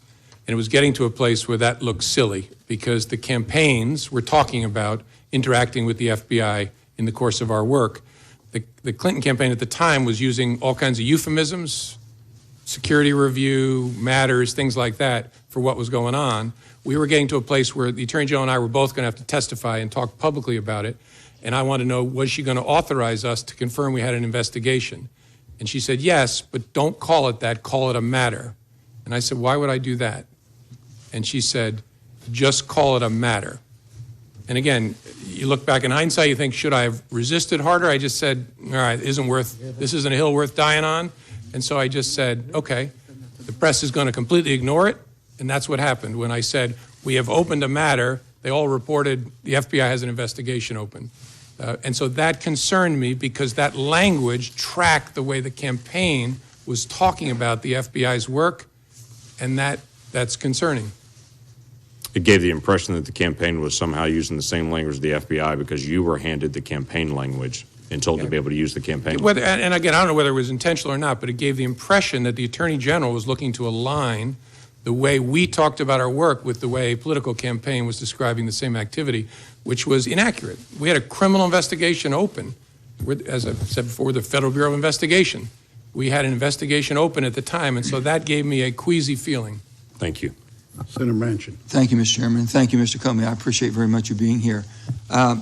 West Virginians are very interested in this hearing that we're having today. I've had over 600 requests for questions to ask you from my fellow West Virginians, and most of them have been asked. And there's quite a few of them that were quite detailed while asking our classified hearing. I want to thank you, first of all, for coming and agreeing to be here, volunteering, but also volunteering to stay into the classified hearing. I don't know if you had a chance to watch our hearing yesterday. I watched part of it, yes, sir. And it was quite troubling. My colleagues here had some very pointed questions they wanted answers to. They weren't classified. They could have answered in this open setting. They refused to do so. So that even makes us much more appreciative of your cooperation. Sir, the seriousness of the Russian aggressions in our past elections, and knowing that it'll be ongoing, as Senator King had alluded to, what's your concerns there? I mean, what should the American public understand? People said, well, why are we worried about this? Why make such a big deal out of this Russian investigation? Can you tell me what your thoughts would be? Sir. And then the final thing is on this same topic. Did the president ever show any concern or interest or curiosity about what the Russians were doing? Thank you, Senator. As I said earlier, I don't remember any conversations with the president about the Russia election interference. Did he ever ask you any questions concerning this? Well, there was an initial briefing of our findings, and I think there was conversation there. I don't remember it exactly, where he asked questions about what we had found and what our sources were and what our confidence level was. But after that, I don't remember anything. The reason this is such a big deal is we have this big, messy, wonderful country where we fight with each other all the time, but nobody tells us what to think, what to fight about, what to vote for, except other Americans. And that's wonderful and often painful, but we're talking about a foreign government that, using technical intrusion and lots of other methods, tried to shape the way we think, we vote, we act. That is a big deal, and people need to recognize it. It's not about Republicans or Democrats. They're coming after America, which I hope we all love equally. They want to undermine our credibility in the face of the world. They think that this great experiment of ours is a threat to them, and so they're going to try to run it down and dirty it up as much as possible. That's what this is about, and they will be back because we remain, as difficult as we can be with each other, we remain that shining city on the hill, and they don't like it. So this is extremely important. It's extremely dangerous, what we're dealing with, and it's needed, is what you're saying. Yes, sir. Do you believe there were any tapes or recordings of your conversations with the president? It never occurred to me till the president's tweet. I'm not being facetious. I hope there are, and I'll consent to the release of. So both of you are in the same findings here. You both hope there's tapes and recordings. Well, all I can do is hope. The president surely knows whether he taped me, and if he did, my feelings aren't hurt. Release all the tapes. I'm good with it. Gotcha. Sir, do you believe that Robert Mueller, our new special investigator on Russia, will be thorough and complete without political intervention? And would you be confident on his findings and recommendations? Yes, Bob Mueller is one of the finest people and public servants this country has ever produced. He will do it well. He is a dogged, tough person, and you can have high confidence that when it's done, he's turned over all the rocks. You've been asked a wide variety of questions today, and then we're going to be hearing more, I'm sure, in our classified hearing. Something I often ask folks when they come here, what details of this saga should we be focusing on, and what would you recommend us do differently? Or to adjust our perspective on this? I don't know. One of the reasons that I'm pleased to be here is I think this committee has shown the American people, although we have two parties and we disagree about important things, we can work together when it involves the core interests of the country. So I would hope you'll just keep doing what you're doing. It's good in and of itself, but it's also a model, especially for kids, that we are a functioning adult democracy. And you also mentioned you had, I think, six meetings, 3 times in person, 6 on the phone, 9 times in conversation with the president. Did he ever, at that time, allude that you were not performing adequately? Ever indicate that at all? Oh, no. In fact, the contrary, quite often. Yeah, he called me one day. I was about to get on a helicopter. The head of the DEA was waiting in the helicopter for me, and he just called to check in and tell me I was doing an awesome job and wanted to see how I was doing. I said, I'm doing fine, sir. And then I finished the call and got on the helicopter. Mr. Comey, do you believe you would have been fired if Hillary Clinton had become president? That's a great question. I don't know. Yeah, I don't know. You have any thoughts about it? No, I might have been. I don't know. Look, I've said before, that was an extraordinarily difficult and painful time. I think I did what I had to do. I knew it was going to be very bad for me personally, and the consequence of that might have been, if Hillary Clinton was elected, I might have been terminated. I don't know. I really don't. My final question will be, after February 14th meeting in the Oval Office, you mentioned that you asked Attorney General Sessions to ensure that you were never left alone with the president. Did you ever consider why Attorney General Sessions was not asked to stay in the room? Oh, sure. I did, and have. And in that moment, I knew. You ever talked to him about it? No.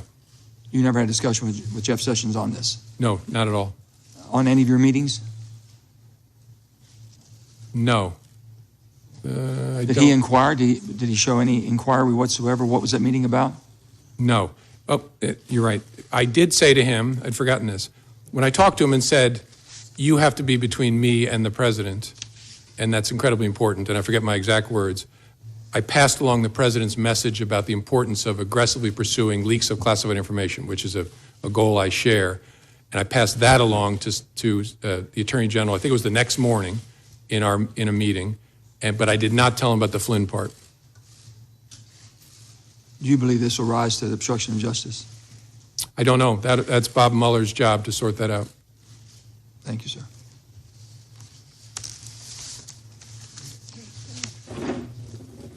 Mr. Chairman. Senator Cotton.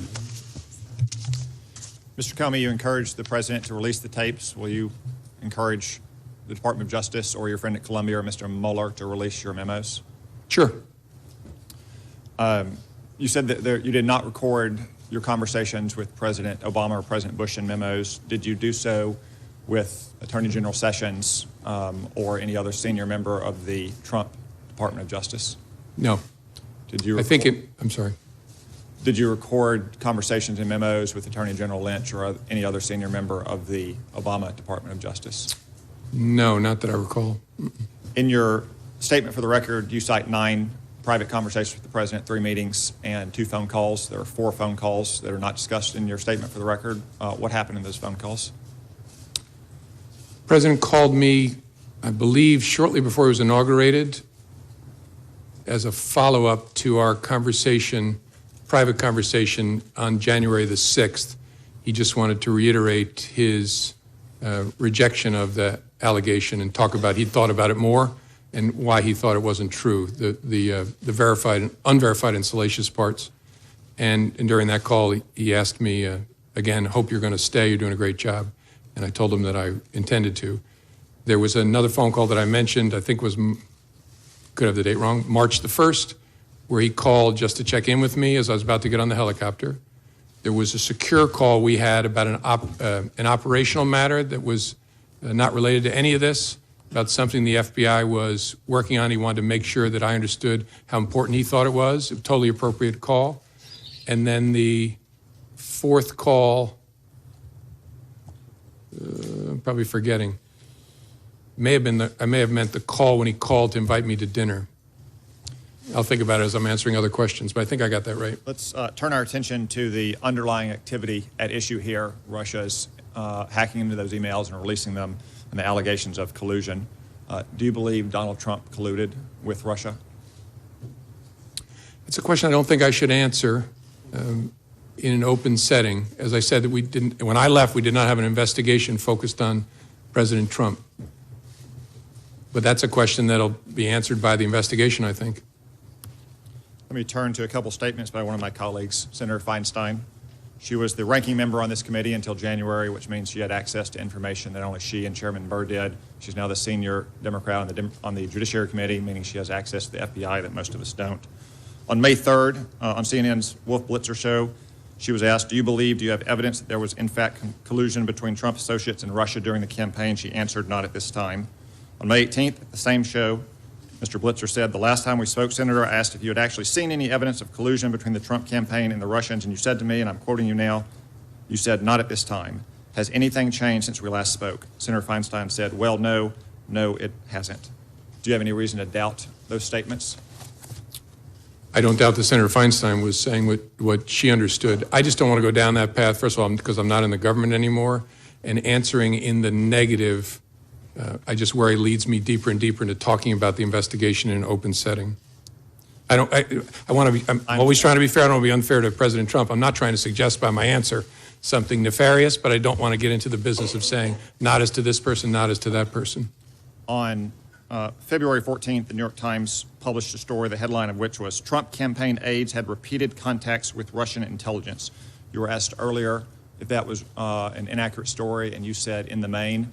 Would it be fair to characterize that story as almost entirely wrong? Yes. Did you have, at the time that story was published, any indication of any contact between Trump people and Russians, intelligence officers, other government officials, or close associates of the Russian government? That's one I can't answer sitting here. We can discuss that in a classified setting then. I want to turn attention now to Mr. Flynn and the allegations of his underlying conduct. To be specific, his alleged interactions with the Russian ambassador on the telephone, and then what he said to senior Trump administration officials and Department of Justice officials. I understand there are other issues with Mr. Flynn related to his receipt of foreign monies or disclosure of potential advocacy activity on behalf of foreign governments. Those are serious and credible allegations that I'm sure will be pursued, but I want to speak specifically about his interactions with the Russian ambassador. There was a story on January 23rd in the Washington Post that says, entitled, FBI reviewed Flynn's calls with Russian ambassador but found nothing illicit. Is this story accurate? I don't want to comment on that, Senator, because I'm pretty sure the Bureau has not confirmed any interception of communications. And so I don't want to talk about that in an open setting. Would it be improper for an incoming national security advisor to have a conversation with a foreign ambassador? In my experience, no. But you can't confirm or deny that the conversation happened, and we would need to know the contents of that conversation to know if it was in fact improper. Yeah, I don't think I can talk about that in an open setting. And again, I've been out of government now a month, so I also don't want to talk about things when it's now somebody else's responsibility. But maybe in the classified setting, we can talk more about that. You stated earlier that there was an open investigation of Mr. Flynn in the FBI. Did you or any FBI agent ever sense that Mr. Flynn attempted to deceive you or made false statements to an FBI agent? I don't want to go too far. That was the subject of the criminal inquiry. Did you ever come close to closing the investigation on Mr. Flynn? I don't think I can talk about that in an open setting either. We can discuss these more in the closed setting then. Mr. Comey, in 2004, you were a part of a well-publicized event about an intelligence program that had been recertified several times, and you were acting Attorney General when Attorney General John Ashcroft was incapacitated due to illness. There was a dramatic showdown at the hospital here. The next day, you said that you wrote a letter of resignation and signed it before you went to meet with President Bush to explain why you refused to certify it. Is that accurate? Yes, I think so. At any time in the 3.5 months you were the FBI director during the Trump administration, did you ever write and sign a letter of recommendation and leave it on your desk? Letter of resignation? No, sir. Letter of resignation? No, sir. So despite all of the things that you've testified to here today, you didn't feel this rose to the level of an honest but serious difference of legal opinion between accomplished and skilled lawyers in that 2004 episode? I wouldn't characterize the circumstances in 2004 that way, but to answer, no, I didn't encounter any circumstance that led me to intend to resign, consider to resign. No, sir. Thank you. Senator Harris. Director Comey, I want to thank you. You are now a private citizen, and you are enduring a Senate Intelligence Committee hearing, and each of us gets 7 minutes instead of 5 as yesterday to ask you questions. So thank you. Now, For wanting I'm to between speak truth. opportunities Well, now, so. Well, you are. I'm sure you'll have future opportunities. You know, you and I are both former prosecutors. I'm not going to require you to answer. I just want to make a statement that in my experience of prosecuting cases, when a robber held a gun to somebody's head and said, "I hope you will give me your wallet," the word hope was not the most operative word at that moment. But you don't have to respond to that point. I have a series of questions to ask you, and they're going to start with, are you aware of any meetings between the Trump administration officials and Russian officials during the campaign that have not been acknowledged by those officials in the White House? That's not even if I remember clearly, that's not a question I can answer in an open setting. Are you aware of any efforts by Trump campaign officials or associates of the campaign to hide their communications with Russian officials through encrypted communications or other means? I have to give you the same answer, Senator. Sure. In the course of the FBI's investigation, did you ever come across anything that suggested that communications records, documents, or other evidence had been destroyed? I think I got to give you the same answer because it would touch on investigative matters. And are you aware of any efforts or potential efforts to conceal communications between campaign officials and Russian officials? I think I have to give you the same answer, Senator. Thank you. As a former Attorney General, I have a series of questions about your connection with the Attorney General during the course of your tenure as Director. What is your understanding of the parameters of General Sessions' recusal from the Russia investigation? I think it's described in a written release or statement from DOJ, which I don't remember sitting here, but the gist was he would be recused from all matters relating to Russia and the campaign or activities of Russia and the 2016 election, I think, something like that. Is your knowledge of the extent of his recusal based on the public statements he's made? Correct. Okay. So was there any kind of memorandum issued from the Attorney General or the Department of Justice to the FBI outlining the parameters of his recusal?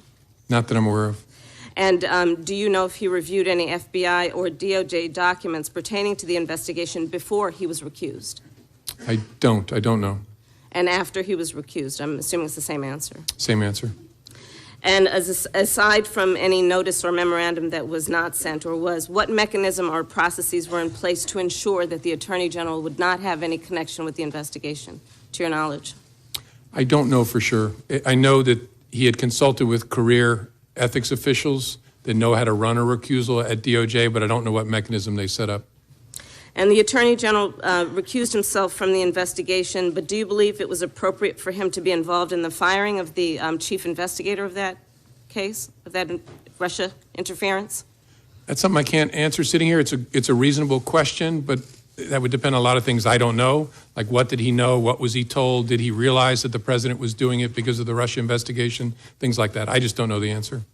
You've mentioned in your written testimony in here that the president essentially asked you for a loyalty pledge. Are you aware of him making the same request of any other members of the cabinet? I am not. Do you know one way or another what he... I don't know one way or another. I've never heard anything about it. And you mentioned that you had the conversation where he hoped that you would let the Flynn matter go on February 14th or thereabouts. It's my understanding that Mr. Sessions was recused from any involvement in the investigation about a full 2 weeks later. To your knowledge, was the Attorney General, did he have access to information about the investigation in those interim 2 weeks? In theory, sure, because he's the Attorney General. I don't know whether he had any contact with any materials related to that. To your knowledge, was there any directive that he should not have any contact with any information about the Russian investigation between the February 14th date and the day he was ultimately recused or recused himself on March 2nd? Not to my knowledge. I don't know one way or another. And did you speak to the Attorney General about the Russia investigation before his recusal? I don't think so, no. Do you know if anyone in the department, in the FBI, forwarded any documents or information or memos of any sort to the attention of the Attorney General before his recusal? I don't know of any or remember any sitting here. It's possible, but I don't remember any. Do you know if the Attorney General was involved, in fact involved, in any aspect of the Russia investigation after his recusal on the 2nd of March? I don't. I would assume not, but I don't. Well, let me say it this way. I don't know of any information that would lead me to believe he did something to touch the Russia investigation after the recusal. In your written testimony, you indicate that after you were left alone with the president, you mentioned that it was inappropriate and should never happen again to the Attorney General. And apparently, he did not reply, and you write that he did not reply. What did he do, if anything? Did he just look at you? Was there a pause for a moment? What happened? I don't remember real clearly. I have a recollection of him just kind of looking at me, and there's a danger here I'm projecting onto him, so this may be a faulty memory, but I kind of got, his body language gave me the sense like, what am I going to do? Did he shrug? I don't remember clearly. I think the reason I have that impression is I have some recollection of almost imperceptible, like, what am I going to do? But I don't have a clear recollection of that. He didn't say anything.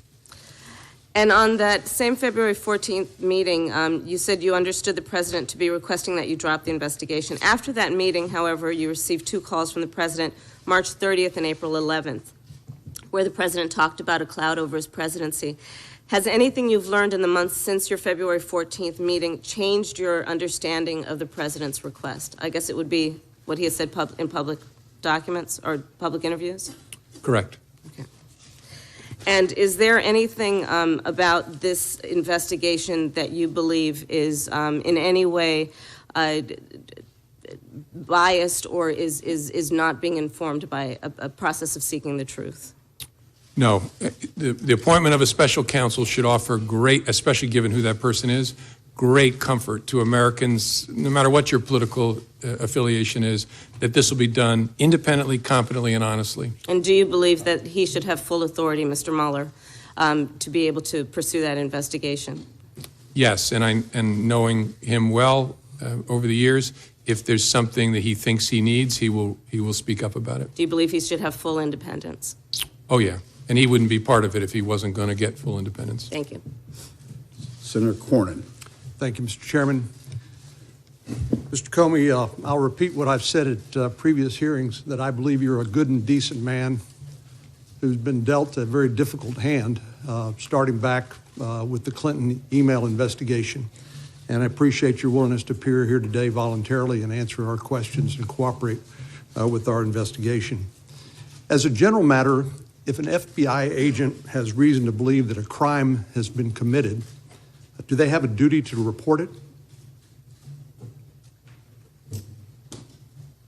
That's a good question. I don't know that there's a legal duty to report it. They certainly have a cultural, ethical duty to report it. You're unsure whether they would have a legal duty? Yeah, it's a good question. I've not thought about it before. I don't know where the legal, there's a statute that prohibits misprision of a felony, knowing of a felony, and taking steps to conceal it, but this is a different question. And so look, let me be clear. I would expect any FBI agent who has information about a crime being committed to report it. Me too. But where you rest that obligation, I don't know. It exists. And let me ask you as a general proposition, if you're trying to make an investigation go away, is firing an FBI director a good way to make that happen? By that, I mean... Yeah, it doesn't make a lot of sense to me, but I'm obviously hopelessly biased, given that I was the one fired. I understand it's personal. No, given the nature of the FBI, I meant what I said. There's no indispensable people in the world, including at the FBI, that there's lots of bad things about me not being at the FBI. Most of them are for me, but the work's going to go on as before. So nothing that's happened that you've testified to here today has impeded the investigation of the FBI or Director Mueller's commitment to get to the bottom of this from the standpoint of the FBI and the Department of Justice. Would you agree with that? Correct. Especially the appointment of former Director Mueller is a critical part of that equation. Let me take you back to the Clinton email investigation. I think you've been cast as a hero or a villain, depending on the whose political ox is being gored at many different times during the course of the Clinton email investigation, even now perhaps. But you clearly were troubled by the conduct of the sitting Attorney General, Loretta Lynch, when it came to the Clinton email investigation. You mentioned the characterization that you'd been asked to accept that this was a matter and not a criminal investigation, which you said it was.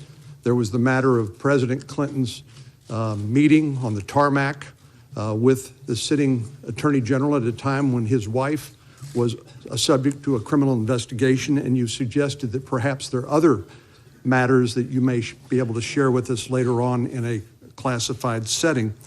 But it seems to me that you clearly believe that Loretta Lynch, the Attorney General, had an appearance of a conflict of interest on the Clinton email investigation. Is that correct? I think that's fair. I didn't believe she could credibly decline that investigation, at least not without grievous damage to the Department of Justice and to the FBI. And under Department of Justice and FBI norms, wouldn't it have been appropriate for the Attorney General, or if she had recused herself, which she did not do, for the Deputy Attorney General to appoint a special counsel? That's essentially what's happened now with Director Mueller. Would that have been an appropriate step in the Clinton email investigation, in your opinion? Certainly a possible step, yes, sir. And were you aware that Ms. Lynch had been requested numerous times to appoint a special counsel and had refused? Yes, I think members of Congress had repeatedly asked, yes, sir. Yours truly did on multiple occasions. And that heightened your concerns about the appearance of a conflict of interest with the Department of Justice, which caused you to make what you have described as an incredibly painful decision to basically take the matter up yourself, and led to that July press conference. Yes, sir. After the former President Clinton, met on the plane with the Attorney General, I considered whether I should call for the appointment of a special counsel, and I decided that that would be an unfair thing to do because I knew there was no case there. We had investigated it very, very thoroughly. I know this is a subject of passionate disagreement, but I knew there was no case there, and calling for the appointment of a special counsel would be brutally unfair because it would send the message, aha, there's something here. That was my judgment. Again, lots of people have different views of it, but that's how I thought about it. Well, if a special counsel had been appointed, they could have made that determination that there was nothing there and declined to pursue it, right? Sure, but it would have been many months later or a year later. Let me just ask you to, given the experience of the Clinton email investigation and what happened there, do you think it's unreasonable for anyone, any president, who has been assured on multiple occasions that he's not the subject of an FBI investigation, do you think it's unreasonable for them to want the FBI director to publicly announce that so that this cloud over his administration would be removed? I think that's a reasonable point of view. The concern would be obviously, because if that boomerang comes back, it's going to be a very big deal because there will be a duty to correct. Well, we saw that in the Clinton email investigation, of course. Yes, I recall that. Yeah, I know you do.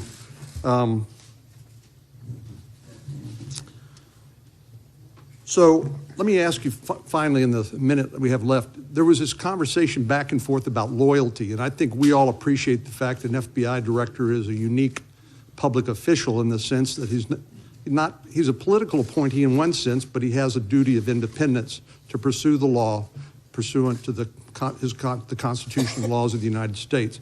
And so when the president asked you about loyalty, you got in this back and forth about, well, I'll pledge you my honesty. And then it looks like, from what I've read, you agreed upon honest loyalty or something like that. Is that the characterization? Yes. Thank you very much. Thank you, sir. Senator Reid. Thank you, Mr. Chairman. Thank you, Director Comey. There have been press reports that the president, in addition to asking you to drop the Flynn investigation, has asked other senior intelligence officials to take steps which would tend to undermine the investigation into Russia. There's been reports that he's asked DNI Coates and Admiral Rogers to make public statements exonerating him or taking the pressure off him, and also reports about Admiral Rogers and Director Pompeo to intervene and reach out to the FBI and ask them. Are you aware of any of these Or do you have any information with respect to any of these allegations? I don't. I'm aware of the public reporting, but I had no contact, no conversation with any of those leaders about that subject. Thank you. You have testified that you interpret the discussion with the President about Flynn as a direction to stop the investigation. Is that correct? Yes. You've testified that the President asked you to lift the cloud by essentially making public statements exonerating him and perhaps others. You refused, correct? I didn't do it. I didn't refuse the President. I told him we would see what we could do, and then the second time he called, I told him in substance, that's something your lawyer will have to take up with the Justice Department. And part of the underlying logic was that, we've discussed many times throughout this morning, is the duty to correct. That is one of a theoretical issue, but also a very practical issue. Was there your feeling that the direction of the investigation could, in fact, include the President? Well, in theory, I mean, as I explained, the concern of one of my senior leader colleagues was if you're looking at potential coordination between the campaign and Russia, the person at the head of the campaign is the candidate. So logically, this person argued, the candidate's knowledge, understanding will logically become a part of your inquiry if it proceeds. And so I understood that argument. My view was that what I said to the President was accurate and fair to him. I resisted the idea of publicly saying it, although if the Justice Department had wanted to, that I would have done it, because of the duty to correct and the slippery slope problem. And again, also, you've testified that the President asked you repeatedly to be loyal to him, and you responded you would be honestly loyal, which is, I think, your way of saying, I'll be honest and I'll be the head of the FBI and independent. Is that fair? Correct. I tried honest first, and also, I mean, you see it in my testimony, I also tried to explain to him why it's in his interest, and every president's interest, for the FBI to be apart in a way, because its credibility is important to a president and to the country. And so I tried to hold the line. It got very awkward, and I then said, you'll always have honesty from me. He said honest loyalty, and then I acceded to that as a way to end this awkwardness. At the culmination of all these events, you're summarily fired without any explanation or anything else. Well, there was an explanation. I just don't buy it. Well, yes. So you're fired. So do you believe that you were fired because you refused to take the President's direction? Is that the ultimate reason? I don't know for sure. I know I was fired. Again, I take the President's words. I know I was fired because of something about the way I was conducting the Russia investigation was in some way putting pressure on him, in some way irritating him, and he decided to fire me because of that. Now, I can't go farther than that. The Russian investigation, as you have pointed out, and as all my colleagues have reflected, is one of the most serious hostile acts against this country in our history, undermining the very core of our democracy and our elections. It is not a discrete event. It will likely occur. It's probably being prepared now for 18 and 20 and beyond. And yet, the President of the United States fires you because, in your own words, some relation to this investigation. And then he shows up in the Oval Office with the Russian foreign minister, first after classifying you as crazy and a real nut job, which I think you've effectively disproved this morning. He said, I face pressure because of Russia. That's taken off. Your conclusion would be that the President, I would think, is downplaying the seriousness of this threat. In fact, took specific steps to stop a thorough investigation of the Russian influence, and also, from what you've said or what was been said this morning, doesn't seem to particularly interested in these hostile threats by the Russians. Is that fair? I don't know that I can agree to that level of detail. There's no doubt that it's a fair judgment. It's my judgment that I was fired because of the Russia investigation. I was fired in some way to change, or the endeavor was to change the way the Russia investigation was being conducted. That is a very big deal. and not just because it involves me. The nature of the FBI and the nature of its work requires that it not be the subject of political consideration. And then on top of that, you have the Russia investigation itself is vital because of the threat. And I know I should have said this earlier, but it's obvious. If any Americans were part of helping the Russians do that to us, that is a very big deal. And I'm confident that if that is the case, Director Mueller will find that evidence. Finally, the president tweeted that James Comey better hope that there are no tapes of our conversation before he starts leaking to the press. Was that a rather unsubtle attempt to intimidate you from testifying and intimidate anyone else who seriously crosses his path of not doing it? I'm not going to sit here and try to interpret the president's tweets. To me, its major impact was, as I said, occurred to me in the middle of the night. Holy cow, there might be tapes. And if there are tapes, it's not just my word against his on the direction to get rid of the Flynn investigation. Thank you very much. Senator McCain. In the case of Hillary Clinton, you made the statement that there wasn't sufficient evidence to bring a suit against her, although it had been very careless in their behavior. But you did reach a conclusion in that case that it was not necessary to further pursue her. Yet at the same time, in the case of Mr. Comey, you said that there was not enough information to make a conclusion. Tell me the difference between your conclusion as far as former Secretary Clinton is concerned and Mr. Trump. The Clinton investigation was a completed investigation that the FBI had been deeply involved in, and so I had an opportunity to understand all the facts and apply those facts against the laws I understood them. This investigation was underway, still going when I was fired, so it's nowhere near in the same place. At least it wasn't when I was. But it's still ongoing. Correct. So far as I know, it was when I left. That investigation was going on. This investigation is going on. You reached separate conclusions. No, that one was done. That investigation of any involvement of Secretary Clinton or any of her associates is completed. Yes, as of July the 5th, the FBI completed its investigative work, and that's what I was announcing, what we had done and what we had found.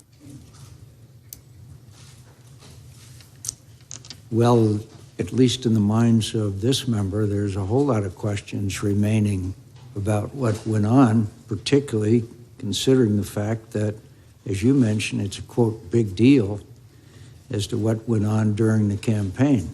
So I'm glad you concluded that part of the investigation, but I think that the American people have a whole lot of questions out there, particularly since you just emphasized the role that Russia played. And obviously, she was a candidate for president at the time, so she was clearly involved in this whole situation where fake news, as you just described it, big deal, took place. You're going to have to help me out here. In other words, we're complete the investigation of anything that former Secretary Clinton had to do with the campaign is over and we don't have to worry about it anymore? With respect to Secretary, I'm a little confused, Senator. With respect to Secretary Clinton, yeah, we investigated criminal investigation in connection with her use of a personal email server. I understand. And that's the investigation I announced the conclusion of on July 5th. So, but at the same time, you made the announcement there would be no charges brought against then Secretary Clinton for any activities involved in the Russia involvement in our engagement in our election. I don't quite understand how you could be done with that, but not done with the whole investigation of their attempt to affect the outcome of our election. No, I'm sorry. We're not, at least when I left, when I was fired on May the 9th, there was still an open, active investigation to understand the Russian efforts and whether any Americans work with them. But you reached the conclusion that there was no reason to bring charges against Secretary Clinton. So you reached a conclusion. In the case of Mr. Comey, the President Comey, excuse me, in the case of President Trump, you have an ongoing investigation. So you got one candidate who you're done with and another candidate that you have a long way to go. Is that correct? I don't know how far the FBI has to go, but yes, that the Clinton email investigation was completed, the investigation of Russia's efforts in connection with the election, and whether there was any coordination, and if so, with whom, between Russia and the campaign, was ongoing when I left. You just made it clear in what you said. This is a, quote, big deal, unquote. I think it's hard to reconcile. In one case, you reach a complete conclusion, and the other side, you have not. And you, in fact, obviously, there's a lot more there, as we know, as you called it, a, quote, big deal. She's one of the candidates. But in her case, you say there would be no charges, and in the case of President Trump, the investigation continues. What has been brought out in this hearing is more and more emphasis on the Russian engagement and involvement in this campaign. How serious do you think this was? Very serious, but I want to say something, be clear. We have not announced, and there was no predication to announce, an investigation of whether the Russians may have coordinated with Secretary Clinton's campaign. Secretary Clinton's campaign. No, but they may not have been involved with their campaign. They were involved with the entire presidential campaign, obviously. Of course. Yes, sir. And that is an investigation that began last summer, and so far as I'm aware, continues. So both President Trump and former candidate Clinton are both involved in the investigation, yet one of them, you said there's going to be no charges, and the other one, the investigation continues. Well, I think there's a double standard there, to tell you the truth. Then when the president said to you, you talked about the April 11th phone call, and he said, quote, because I've been very loyal to you, very loyal. We had that thing, you know. Did that arouse your curiosity as what, quote, that thing was? Yes. Why didn't you ask him? It didn't seem to me to be important for the conversation we were having to understand it. I took it to be an effort to communicate to me that there is a relationship between us where I've been good to you, you should be good to me. Yeah, but I think it would intensely arouse my curiosity if the President of the United States said, we had that thing, you know. I'd like to know what the hell that thing is, particularly if I'm the director of the FBI. Yeah, I get that, Senator. Honestly, I'll tell you what, this is speculation, but what I concluded at the time is in his memory, he was searching back to our encounter at the dinner and was preparing himself to say, I offered loyalty to you, you promised loyalty to me, and all of a sudden, his memory showed him that did not happen, and I think he pulled up short. That's just a guess, but I've a lot of conversations with humans over the years. I think I would have had some curiosity if it had been about me, to be honest with you. So, are you aware anything that would believe you to believe that the president or the members of the administration or members of the campaign could potentially be used to coerce or blackmail the administration? That's a subject for investigations, not something I can comment on sitting here. That conclusion as far as Secretary Clinton was concerned, but you're not reaching a conclusion as far as this administration is concerned. Are you aware of anything that would lead you to believe that information exists that could coerce members of the administration or blackmail the administration?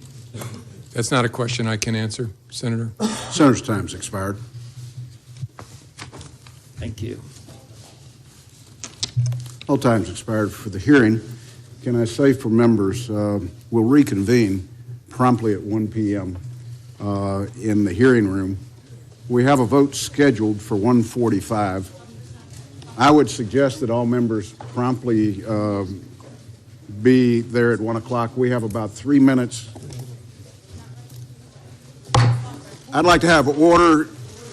Photographers, Photographers, return to where you were, please. This hearing's not adjourned yet. Either that or we'll remove you.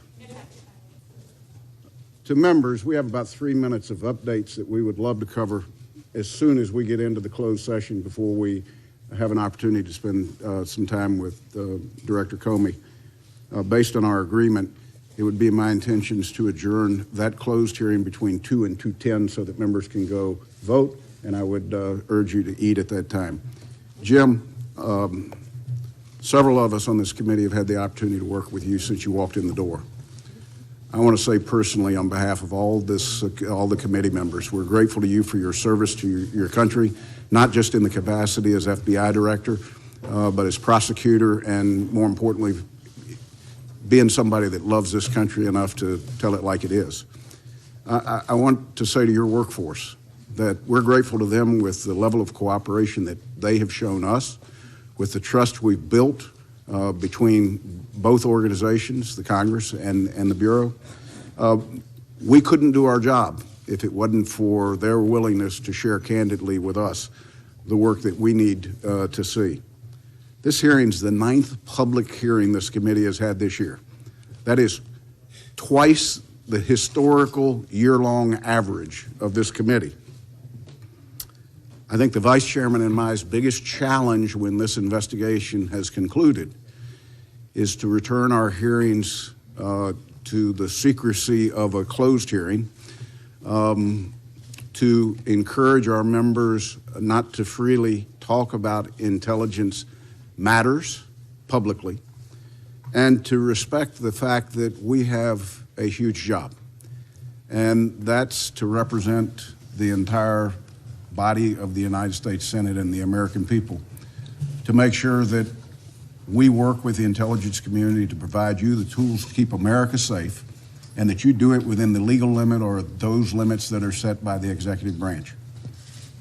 We could not do it if it wasn't for trusted partnership that you have been able to lead and others before you.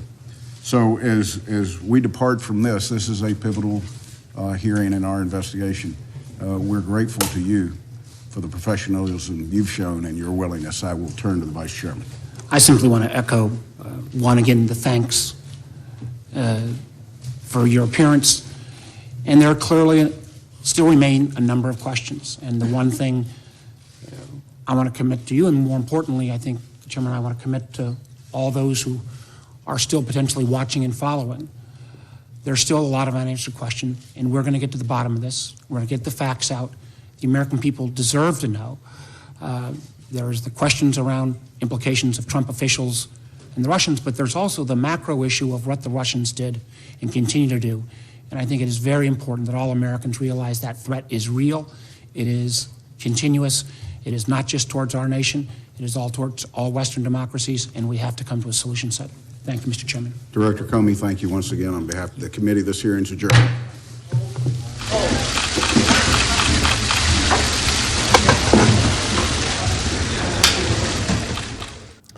That was the James Comey hearing testimony to the Senate Intelligence Committee. I am Steve Lookner. This is Right Side Broadcasting, and this is our post show for the James Comey testimony/hearing. We want to get your thoughts on the hearing. What'd you think? We all just watched it.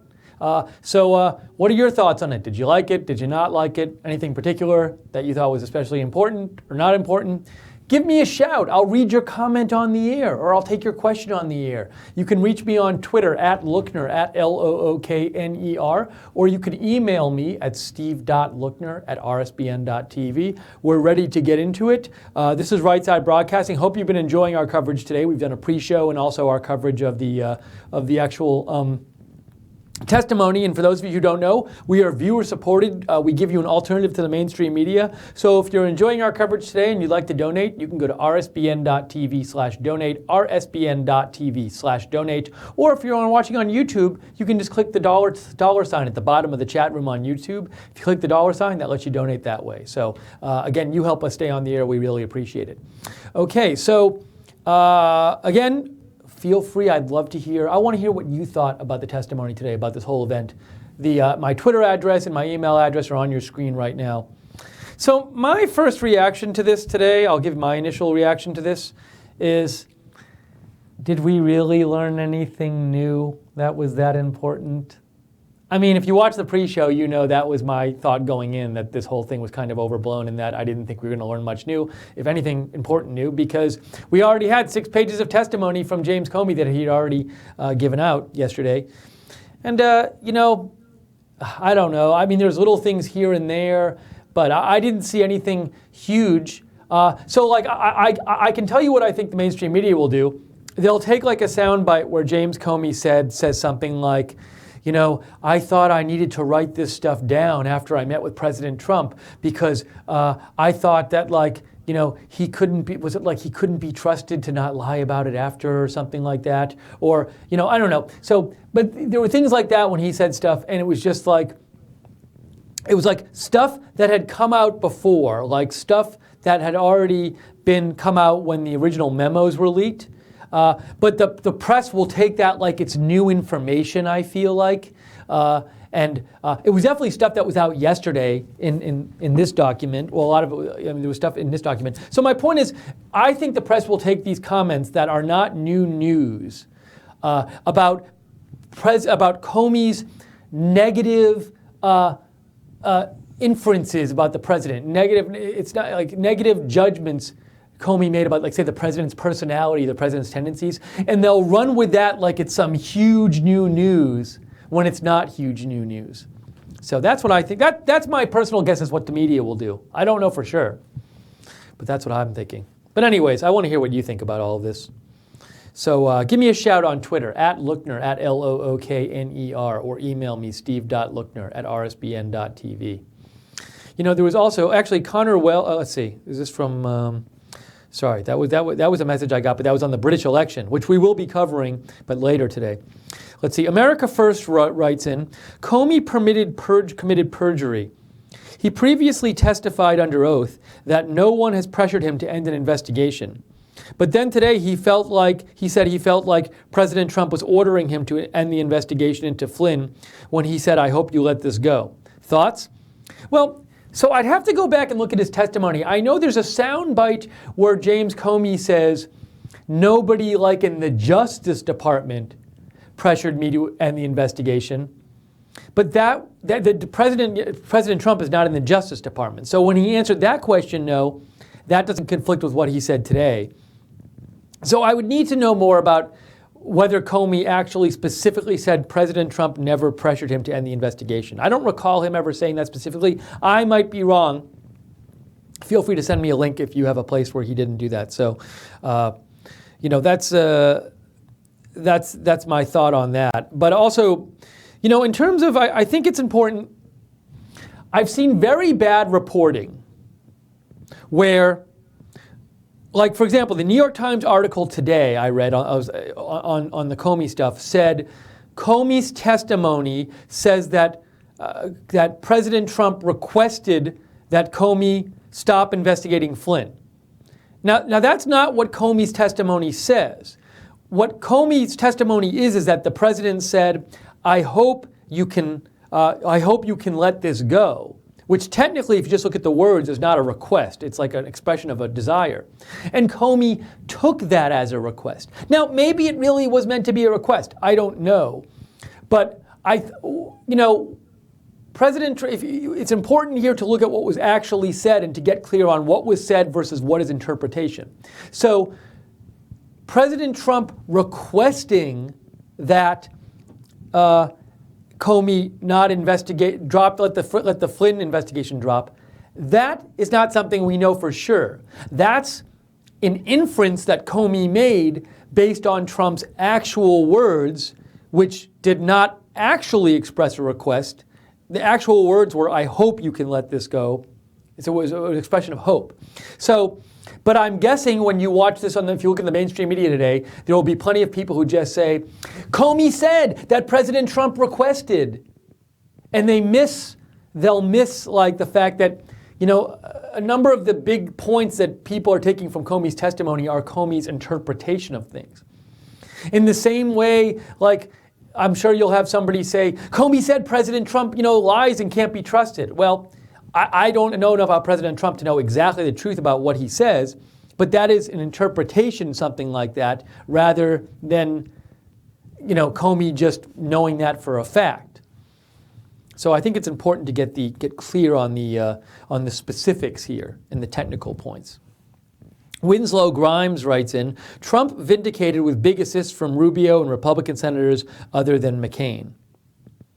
So McCain was asking about Hillary Clinton stuff, but it seemed a bit confusing as to, he seemed to be asking something like, hey, if you close the Hillary investigation, why can't you close the Trump investigation or decide? So it sounded like he was going somewhere with that. I kind of need to watch it again. I was in here and watching it and trying to listen to it, so it seemed a little confusing to me. Deplorable VFL writes, we learned Comey and Lynch better lawyer up. They obstructed justice on the tarmac. So one interesting thing Comey said about Loretta Lynch, which had been reported, actually Cassie Dillon tweeted this out that it had been reported in April, and I checked and she was right in a New York Times article, but I hadn't remembered this, or even I don't even know if I knew this originally. I don't think I did know this originally, actually, that Loretta Lynch told James Comey he should refer to the Clinton investigation as a matter, not an investigation. And James Comey actually said in testimony he thought that was a political remark by Loretta Lynch. So that came out today, and some people I know were upset about that.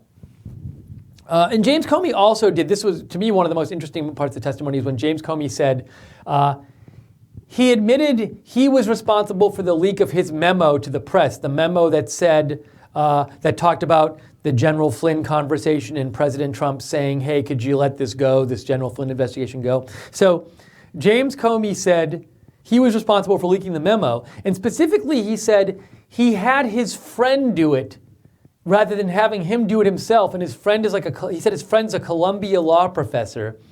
And he said there were a variety of reasons he didn't do this himself and had his friend leak it. And the only reason I heard that he specifically gave of the variety of reasons was that, like, he and his wife were going on vacation and there was going to be like a press. There would be, if he had leaked it, then there would be like tons of press outside his house and they would be hounding him, which I don't understand because he could have, in theory, leaked it anonymously or something like that. He could have just said, hey, I'm leaking this to you, but you can't say where you got it from. So I don't understand that whole part of it, why he had somebody else leak it. And as I tweeted out before, and so he also said he leaked it because President Trump tweeted that there might be tapes. Remember President Trump tweeted, I hope, I sure hope there aren't tapes of my conversations with Comey. And Comey said he woke up the middle of the night the day after that tweet and thought like, oh, maybe there are tapes. So it sounded like to me his thinking was, maybe there are tapes and I want them to get released. So I'm going to release my memo, because he said in the hearing, he said his thinking was, I'll release my memo because hopefully that will lead to there being a special prosecutor. And I guess the thinking was, if there's a special prosecutor, then the tapes that Trump might have of our conversation will come to light and I will be vindicated. So it's very odd to me. We have somebody who's an ex-director of the FBI. Until a couple days before, he was the director of the FBI. And then he does this thing where he has his friend leak his memo about this thing which is kind of still being investigated and going on. And he has his friend leak his memo to the press because it's part of his secret plot to get a special counsel appointed.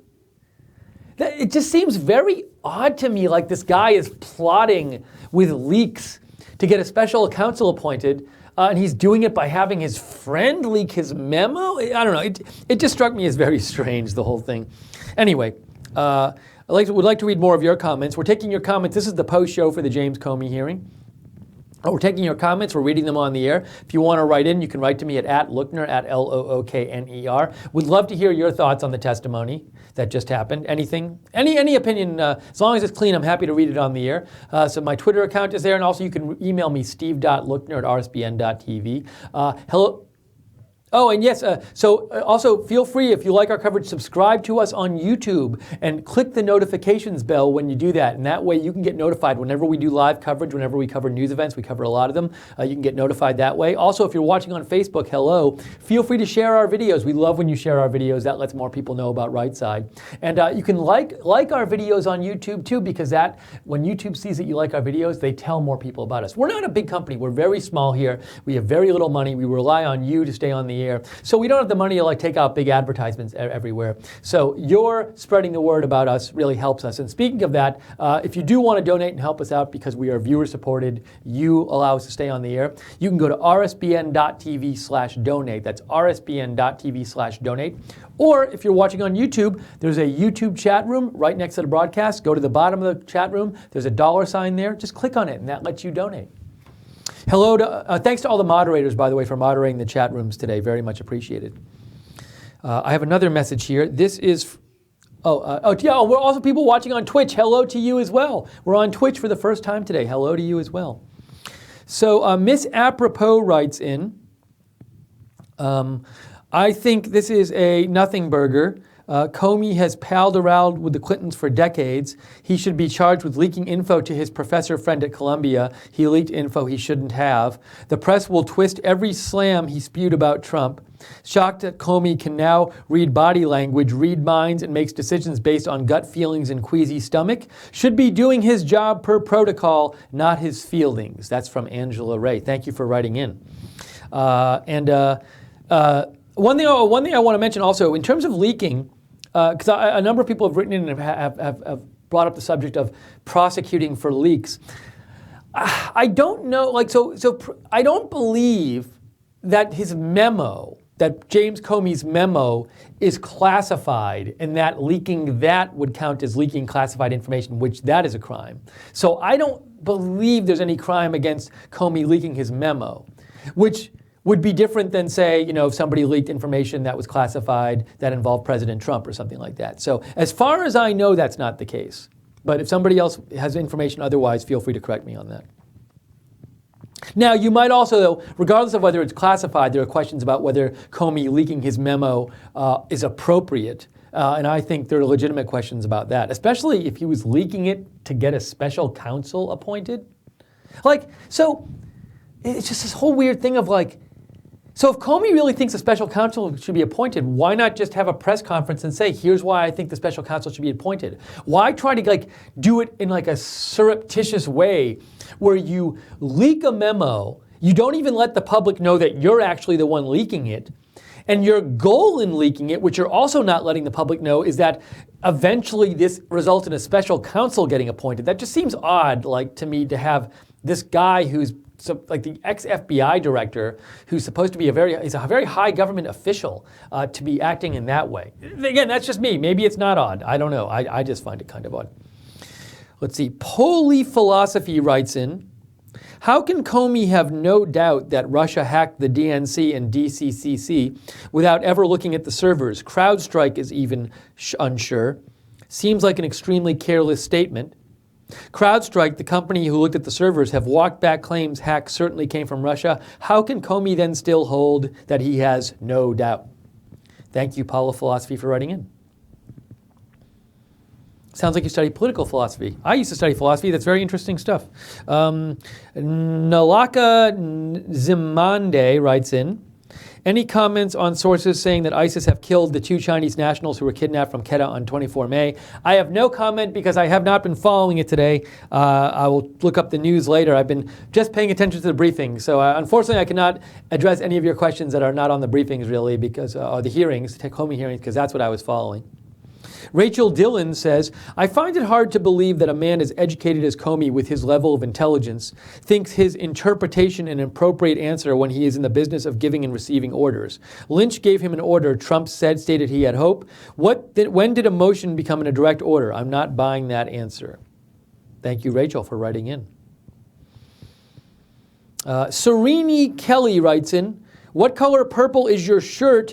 And also try a bow tie. Did you think Comey looked good in his outfit today? Let's see. My shirt, I don't know enough about colors to say what color shirt this is. Some people wanted me to wear solid colored shirts, so I went to Men's Warehouse and they helped me out with some shirts. I like the color. I have no idea what color purple it is. I know nothing about it. Also try a bow tie. I'll look into it. I don't know if a bow tie is really me, but I'll look into it. Did you think Comey looked good in his outfit today? Honestly, I cannot remember what Comey was wearing. I can't remember. It was just a few minutes ago. I didn't feel like he looked particularly bad or particularly great. Like he just, it felt like what he was wearing was appropriate and normal. So I don't know if he was going for anything else besides that. Thank you, Serena Kelly, for writing in. I wanted to point out he had huge bags under his eyes. Yeah, now I don't know, Jake, but see, that's a good point because I noticed that too. Although I don't know, perhaps that's always the way he is. Because he's a little older, isn't he? How old is he, Jake? Let's see. Let's see how old. Comey age. You think he's 60? He is 56, so he's not that old. But maybe, look, I could see him being very tired. He's probably had a busy last couple of weeks. So, but all right, so we are still here covering, this is interesting. Really quick, I was looking at my Twitter to see any updates. A little piece of unrelated news. Al Jazeera says all its systems, websites, and social media platforms are being targeted in a cyber attack. And Al Jazeera, it's interesting because they're located in Qatar. And if you've been following the Middle East news, a bunch of other Middle East countries like Saudi Arabia have cut ties with Qatar over the last few days. So that's an interesting piece of news. But let's stay on topic here. Would love to get more of your comments. Write to me. Let me know what you thought about the testimony. I can say it on the air. At Lookner on Twitter, at Lookner, or email me, steve.lookner@rsbn.tv. Speaking of Twitter, if you want to follow Right Side Broadcasting on Twitter, which I'd recommend to keep up with the latest on what we're doing here, at RSB Network, thank you all the way, by the way, to Jake Seals for producing in the studio today, and Joe Seals from also helping produce from home today. So very much appreciated. Trump Guy writes in, Trump Guy, who's awesome. He does this amazing impersonation of Donald Trump. Maybe you've seen him on our coverage of the rallies. He says, I believe Chaffetz has requested all Comey memos as they are property of government. There should be copies at the FBI. Can he bring them home?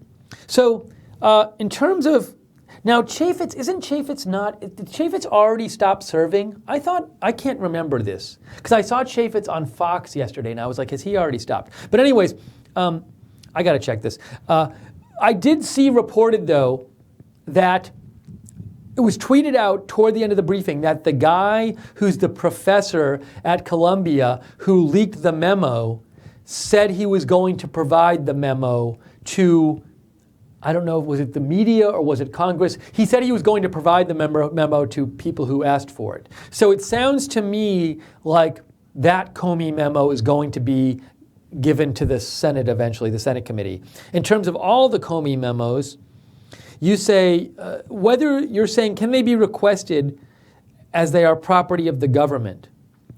This is a very good question. I have no idea. I don't know technically whose property they are. Are they Comey's? Are the FBI's? Even if they're the FBI's, can the Senate request them? So I don't know exactly how that works with the memos. Good question, Trump Guy. I don't know. Let's see here. Trump guy says, also, I noticed Comey's bags, probably looking over his shoulder for Hillary Clinton. Then you say, Arkansas. I don't know what Arkansas means. Should I know what Arkansas means? Let's see here. The Arkansas website, or Arkansas consists of a history of the Clintons and their misdeeds in Arkansas and the White House, a list of books about the Clintons. Arkansas sounds like Arkansas, sounds more like what it's probably like. Arkansas is Urban Dictionary. Arkansas is the favored method of getting rid of political enemies in the state of Arkansas. Okay, I see now what you're saying. Thanks, Trump Guy. Donaldo writes in, all fake could be counter-espionage performed by our own 17 intelligence agencies. How clean is the FBI? Is this fake Russian hack? So Donaldo does not think that the Russian hack reports are accurate. Trump Guy clarifies Chaffetz's last day is June 20th. Chaffetz wants all the memos. Thank you, Trump Guy. MSNBC's headline, Trump lied about reason for firing Comey. Now, Jake, could people hear you when you said that, I hope? Okay, so that's the MSNBC headline. If you're wondering what their headline is, it's not surprising. You know, I don't think anyone cares. yeah, you know, given is one of these hearings where there was so much, there's all these details from the hearing, and it's not new, but it lets, because there's all these different details, like people can just basically pick out what they want and emphasize what they want. And I didn't think there was anything particularly new and important. So I expect different people to be emphasizing the different things they want to emphasize because they think it furthers their narrative. Emergency Contact writes in, what did you think about that lady gushing over Comey, oh so big and strong? I don't know which one you're talking about. Are you talking about Kamala Harris? I remember her. Feinstein? I don't remember which lady you're talking about. And I didn't see, so I was keeping up with the testimony, but I didn't see every single piece of the testimony. So there might be something specific you're referring to that I didn't see. So feel free to clarify, Emergency Contact, what you're referring to. Let me check my email here for a second. A bunch of emails. Let me get to these. Barry E. says, Steve, Trump was deferring to Comey's judgment in the Flynn matter. He did not order anything by saying, see your way clear. He did not say, see my way clear. Thank you, Barry, for writing in. I think, Barry, you had another message here. He says, Steve, clearly I hope that you can say your way clear is not an order or direction. It is a hope that in the other person's judgment, you can say your way clear to evaluate that the investigation is not needed. Saying that someone can see their way clear is leaving it up to the other person's judgment. It is not an order or direction, even though an order or direction could have been made. So you, Barry, think that was not an order. Thanks again for writing in. Somebody sent me like a text message with nothing on it. I'm not going to open up that yet because who knows what that is. David Ops said, why didn't he read his opening statement? Maybe because it wasn't negative enough for people to hear. It was interesting that he didn't read his opening statement, David. I thought that too, you know. Maybe, I forget what he said, why he said he wasn't going to read it, but I can't remember. But a thought that he might have had there was, you know, why should I bother reading this because it's been out there for a day? I actually missed that he didn't read it because I thought a lot of people watching wouldn't have read it. A lot of people watching are busy and they're not going to go online and find the 6-page testimony and read it. So I thought it might have been good for him to read it. Now, if he did read it, it probably would have taken, I don't know, a half hour to get through. So I could see them not wanting to do that. It's just this problem because if you really want to know what he said, you got to read the testimony. And this hearing, to me, a big purpose of it was like to tell the public what Comey's thinking. And it kind of defeats the purpose of the hearing if the vast majority of America is tuning into the hearing and not reading the testimony. And then they tune in and he doesn't even read his 6 pages of testimony and all they hear is questions. So it's troubling to me, I guess, that that they leaked the testimony. Comey wanted the testimony leaked. He requested it, by the way, a day early. And then he's not forced to say it. And then the American people don't actually hear it. And a lot of American people will probably never read the testimony. So it would have been nice to hear it. And you're saying, your view, David, is that you think it wasn't negative enough for people to hear. So I don't, I'm not sure exactly why, but it's kind of annoying to me that he didn't read the testimony because that's important for the American people to hear that. And if they didn't hear it today.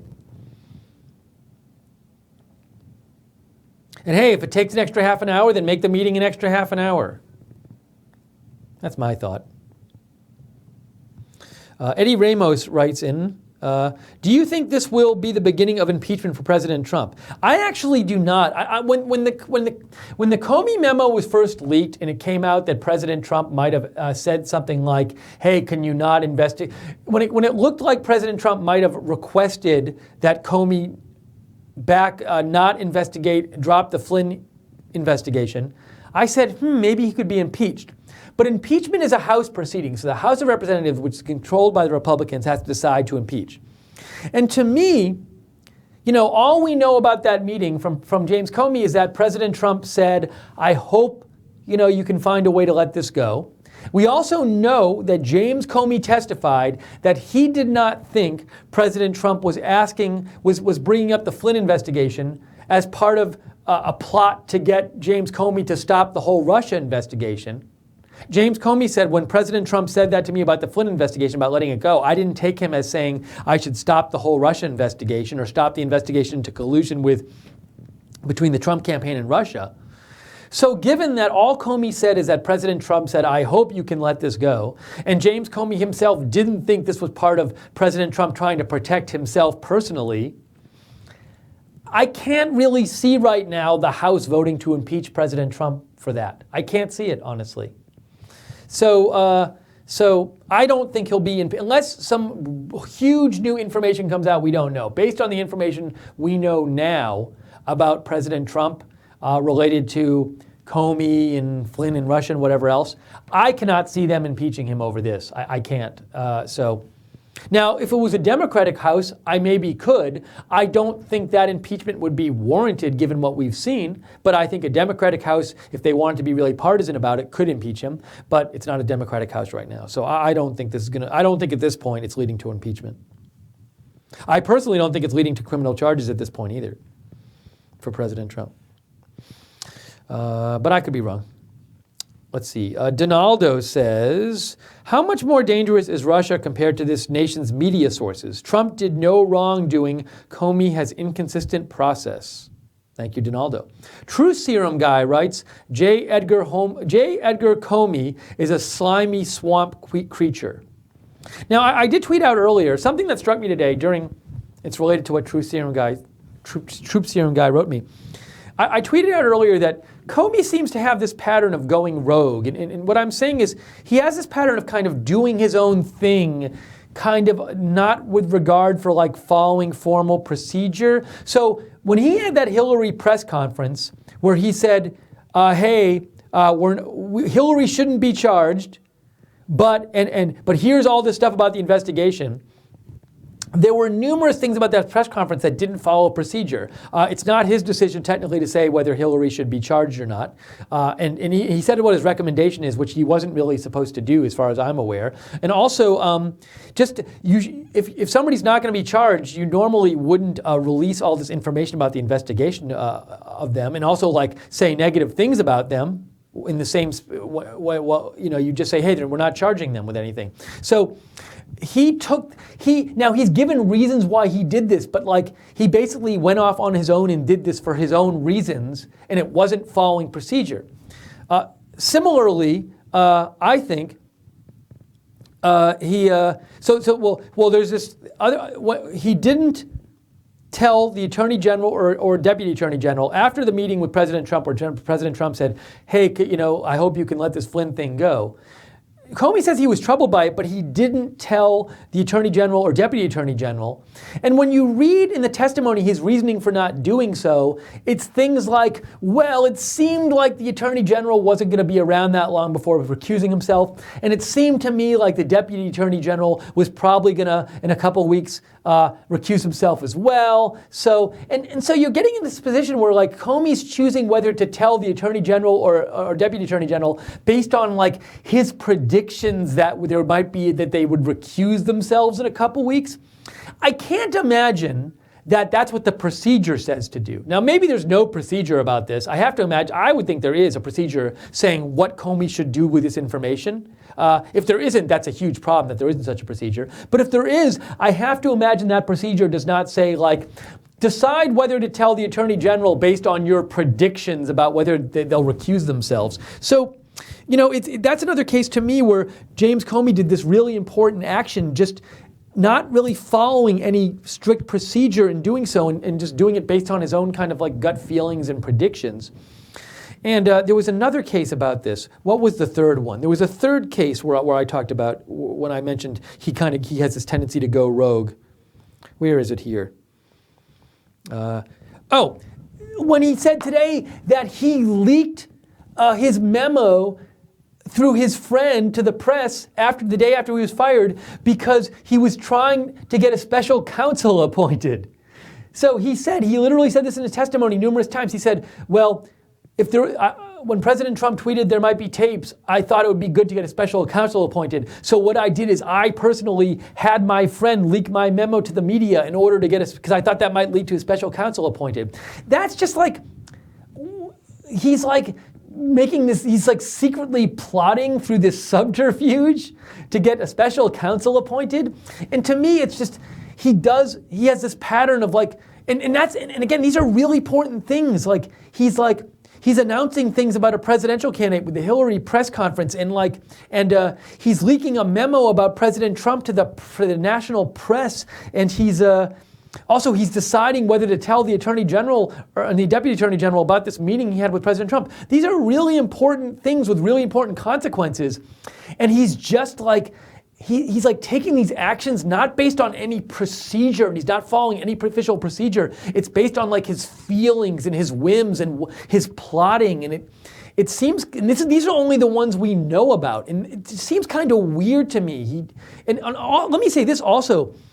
I don't know if this affected what President Trump thought about Comey, but if you're President Trump and you have an FBI director with this pattern of like going off on his own and not really following procedure and showing that he's like liable to kind of just do things on his own without regard for procedure and do these very important actions based on like his own, really just his own thoughts and his own like predictions and his own calculations about what will be best for the country without like consulting like lots of other people about this and sticking to procedure. I could see President Trump or any other president concerned about having that person as the director of the FBI, maybe. So anyways, I feel kind of odd.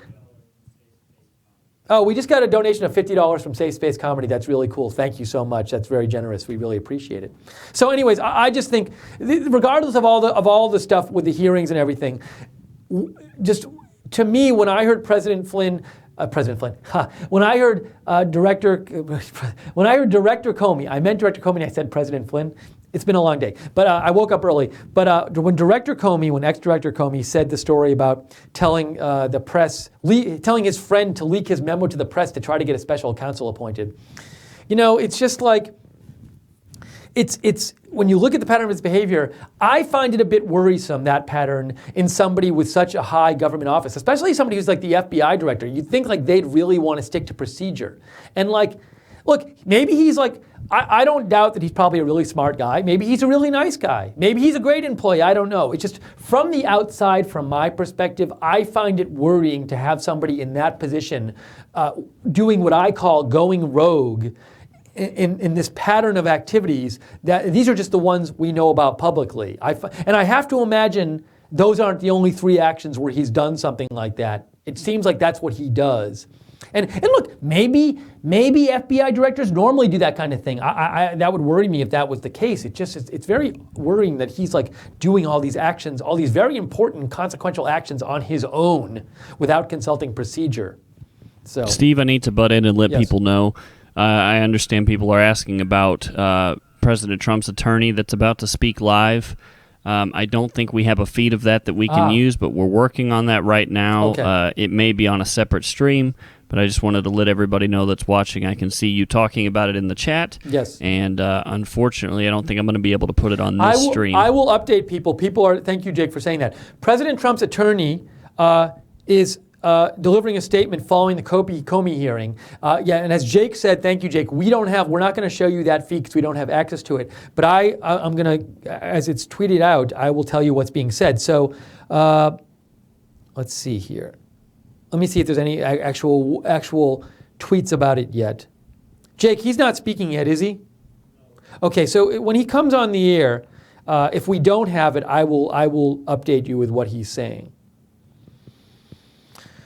Robbie Ripke says, Lookner, did you or Joe Seals now know that the U.S. general election today? This is a side question. Yeah, we knew about it. We knew about it so much we're covering it. Go to Right Side Broadcasting on YouTube. You'll see I will be covering the election in about 3 hours now. The event's already up. So watch us at 3:30 p.m. Eastern, live coverage of the British election. Roxanne Harrington says Facebook Live cut off, Jake. I don't know if you're aware of that. I'm not, but I do want to point out, according to a tweet from Alex Pappas, Trump's attorney Mark Kasowitz response is pool coverage only. So unfortunately, we cannot cover that, as we only cover legal feeds here. Unlike most of the streams on YouTube, we only cover feeds that we have legal permission to carry. Thank you, Jake. And also, that I know I had seen a report that that statement's going to be emailed out to the press as well. So we should have the statement, even if we don't have that live, we should get it right away, basically. Oh, and a Safe Space Comedy, who donated $50, is Trump Guy. Thank you so much, Trump Guy. We love Trump Guy's interviews that we do with him at the rallies. He impersonates President Trump. He also says his studio is done, and we're going to talk to him soon. Hopefully he'll make some videos for us. We'd love that. Captain Deplorable says, the FBI and the DNC say Guccifer 2.0, a Russian hacker, is responsible. Guccifer said he received the leaks, so which one is it? Thanks, Captain Deplorable, for writing in. Josh says, makes me disappointed when head of FBI decisions are extremely independent when convenient to take pressure off Hillary Clinton. Thanks, Josh, for writing in. Jeffrey and Melissa says, if he wasn't strong enough with this administration, how do we know Obama didn't pressure him as well in other cases? So what you're saying, Jeffrey and Melissa, you know, if he didn't, I think you might be saying something like, hey, if Comey didn't feel like he could stand up to President Trump in that private meeting and say, hey, you shouldn't be talking about this with me, how do we know Obama didn't pressure him in other cases?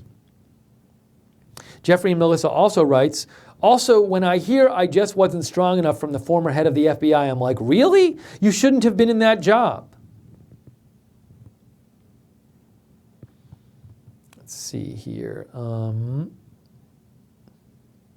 Trump Guy writes, there was a statement where Comey plays semantics with the criminal investigation versus, counterintelligence investigation, but finally admits to no criminal either. Important.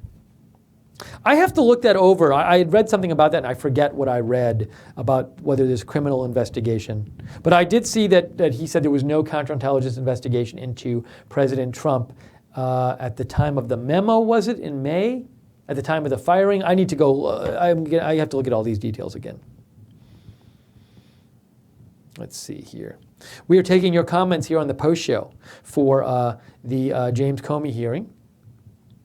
And thank you for writing in so far. You can write to me at @Lookner on Twitter, and I'll read your comment on the air at Lookner, at Lookner on Twitter, or email me, steve.lookner@rsbn.tv.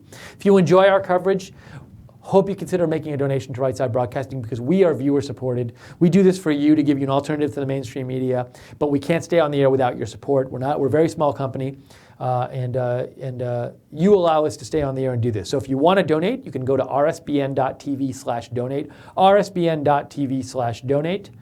Any donation is welcome, really. And also, you can donate in YouTube. Click on the chat room. In YouTube, there's a chat room next to the broadcast. At the bottom of the chat room, there's a $sign. Click on the $sign at the bottom of the chat room to donate in YouTube to Right Side Broadcasting. Thanks again to the moderators for moderating. So we'll be on here the air for for a few more minutes here.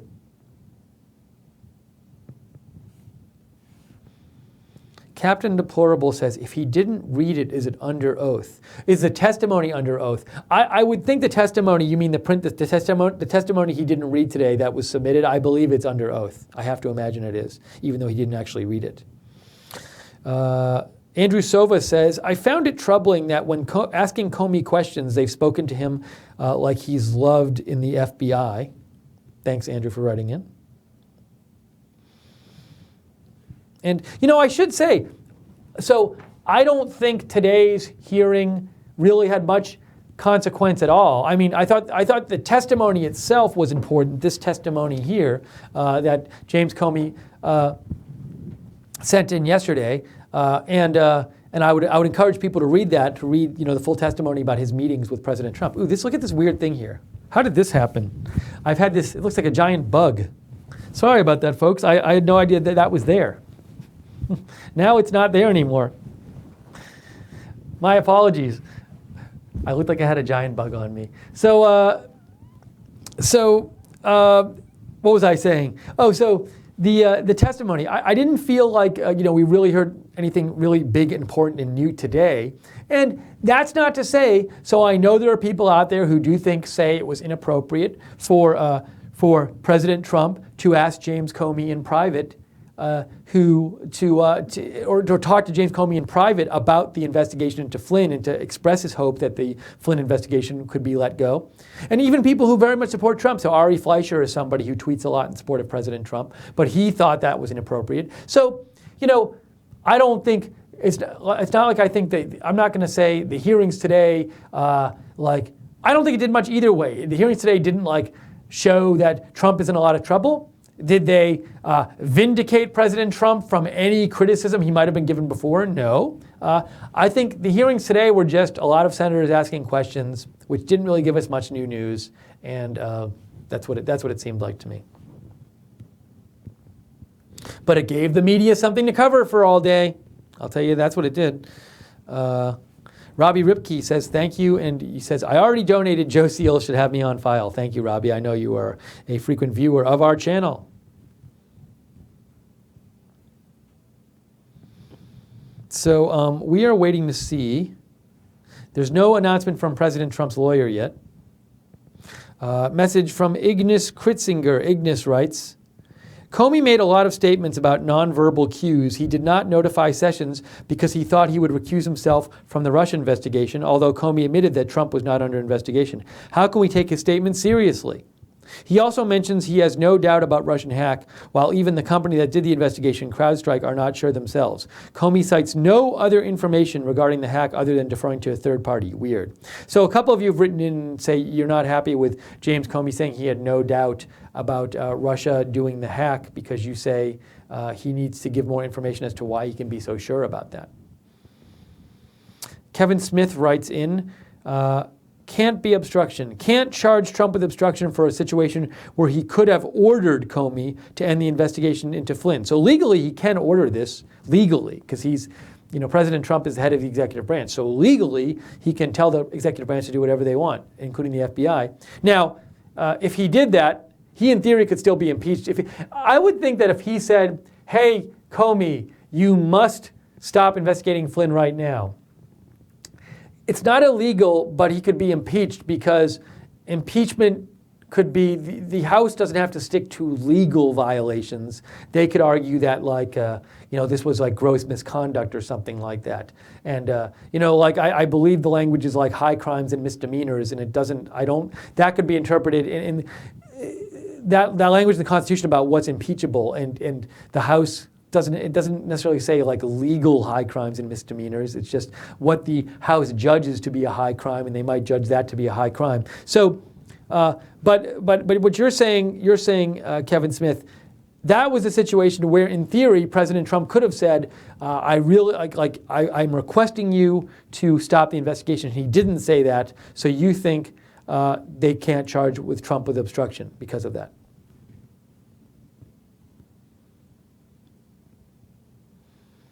I have another message here. Hold on a second.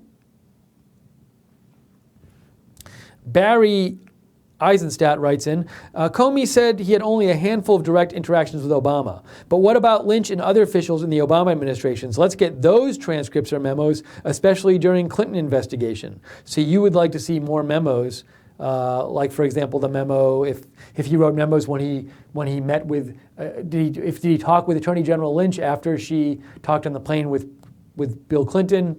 Well, is there a memo of that? So you'd like to see more of those memos, Barry. Thank you for writing in.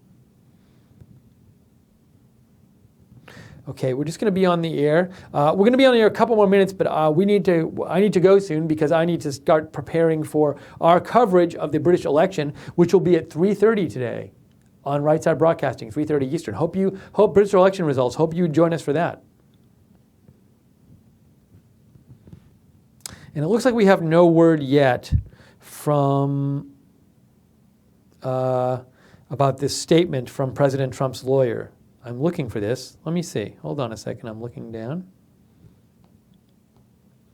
I don't see the statement anywhere. Jake, can you see it all? Anything? Or have you heard anything about this? When the statement might be? Okay, so no statement yet. Ooh, I just turned on a little live stream here. Yeah, he's not there yet. So we'll probably be off the air before then, but when the statement comes out, we will tweet it out. I'm sure there'll be print version of the statement that we can tweet out to you. You can follow me on Twitter. I'll tweet it out at Lookner, at Lookner. And Right Side Broadcasting will tweet it out at RSB Network. Also, Jacob Seals, our producer, if you want to follow him, he is at Jacob RSBN Music. So, Jake, I think maybe we'll wrap it up now. Does that sound okay? Because then we can get going on prep for the British election coverage. Okay, so we're going to wrap up our post show now. Really thankful for you. Thankful for you joining us today and watching. Appreciate it. Hope you've enjoyed our coverage today. And a special shout out to the moderators in the YouTube chat and on the website for all their hard work, especially a day like today. You know, there's I know on YouTube there were thousands of people watching our coverage, and the posts are going so fast in the chat room, and it's hard to keep them all moderated. So the moderators had to work really hard today. So appreciate that. Thank you for watching, and thank you for the donations we got. And if you'd like to donate to us, again, we're viewer supported. So we hope you consider donating to keep us on the air so we can bring you more coverage like this at rsbn.tv/donate. That's rsbn.tv/donate. You can donate that way, or click on the $ at the bottom of the YouTube chat. Or if you want to get free stuff in exchange for donating, go to www.patreon.com/rsbn. Thank you to Jake Seals for producing. Thank you to Joe Seals for also your help producing today. And everybody on Twitch, hope you had a good time watching. On Facebook, I heard we might have had an issue late in the day with Facebook. I hope we're still there, but if we're not, if you hear this later, maybe you're watching us on YouTube later, we're sorry about that, but thank you for watching on YouTube. Thank you for watching. Thank you to all our regular viewers for watching. And what else can I say? Yeah, hope you join us for the coverage of the British elections in 3 hours. We're going to be doing it. Look forward to bringing that to you. And again, if you like our coverage and we cover breaking news all the time, we'll always come on the air. Even at 2 in the morning, we'll come on the air. We did it a couple of nights ago to cover breaking news. So if you like our coverage, subscribe to us on YouTube and hit the notifications bell so you make sure to get all the notifications about our new videos. So anyways, that's it for today. Hope you've enjoyed our coverage of the Comey hearings. This is Steve Lookner. On behalf of everyone at Right Side, hope you have a great day.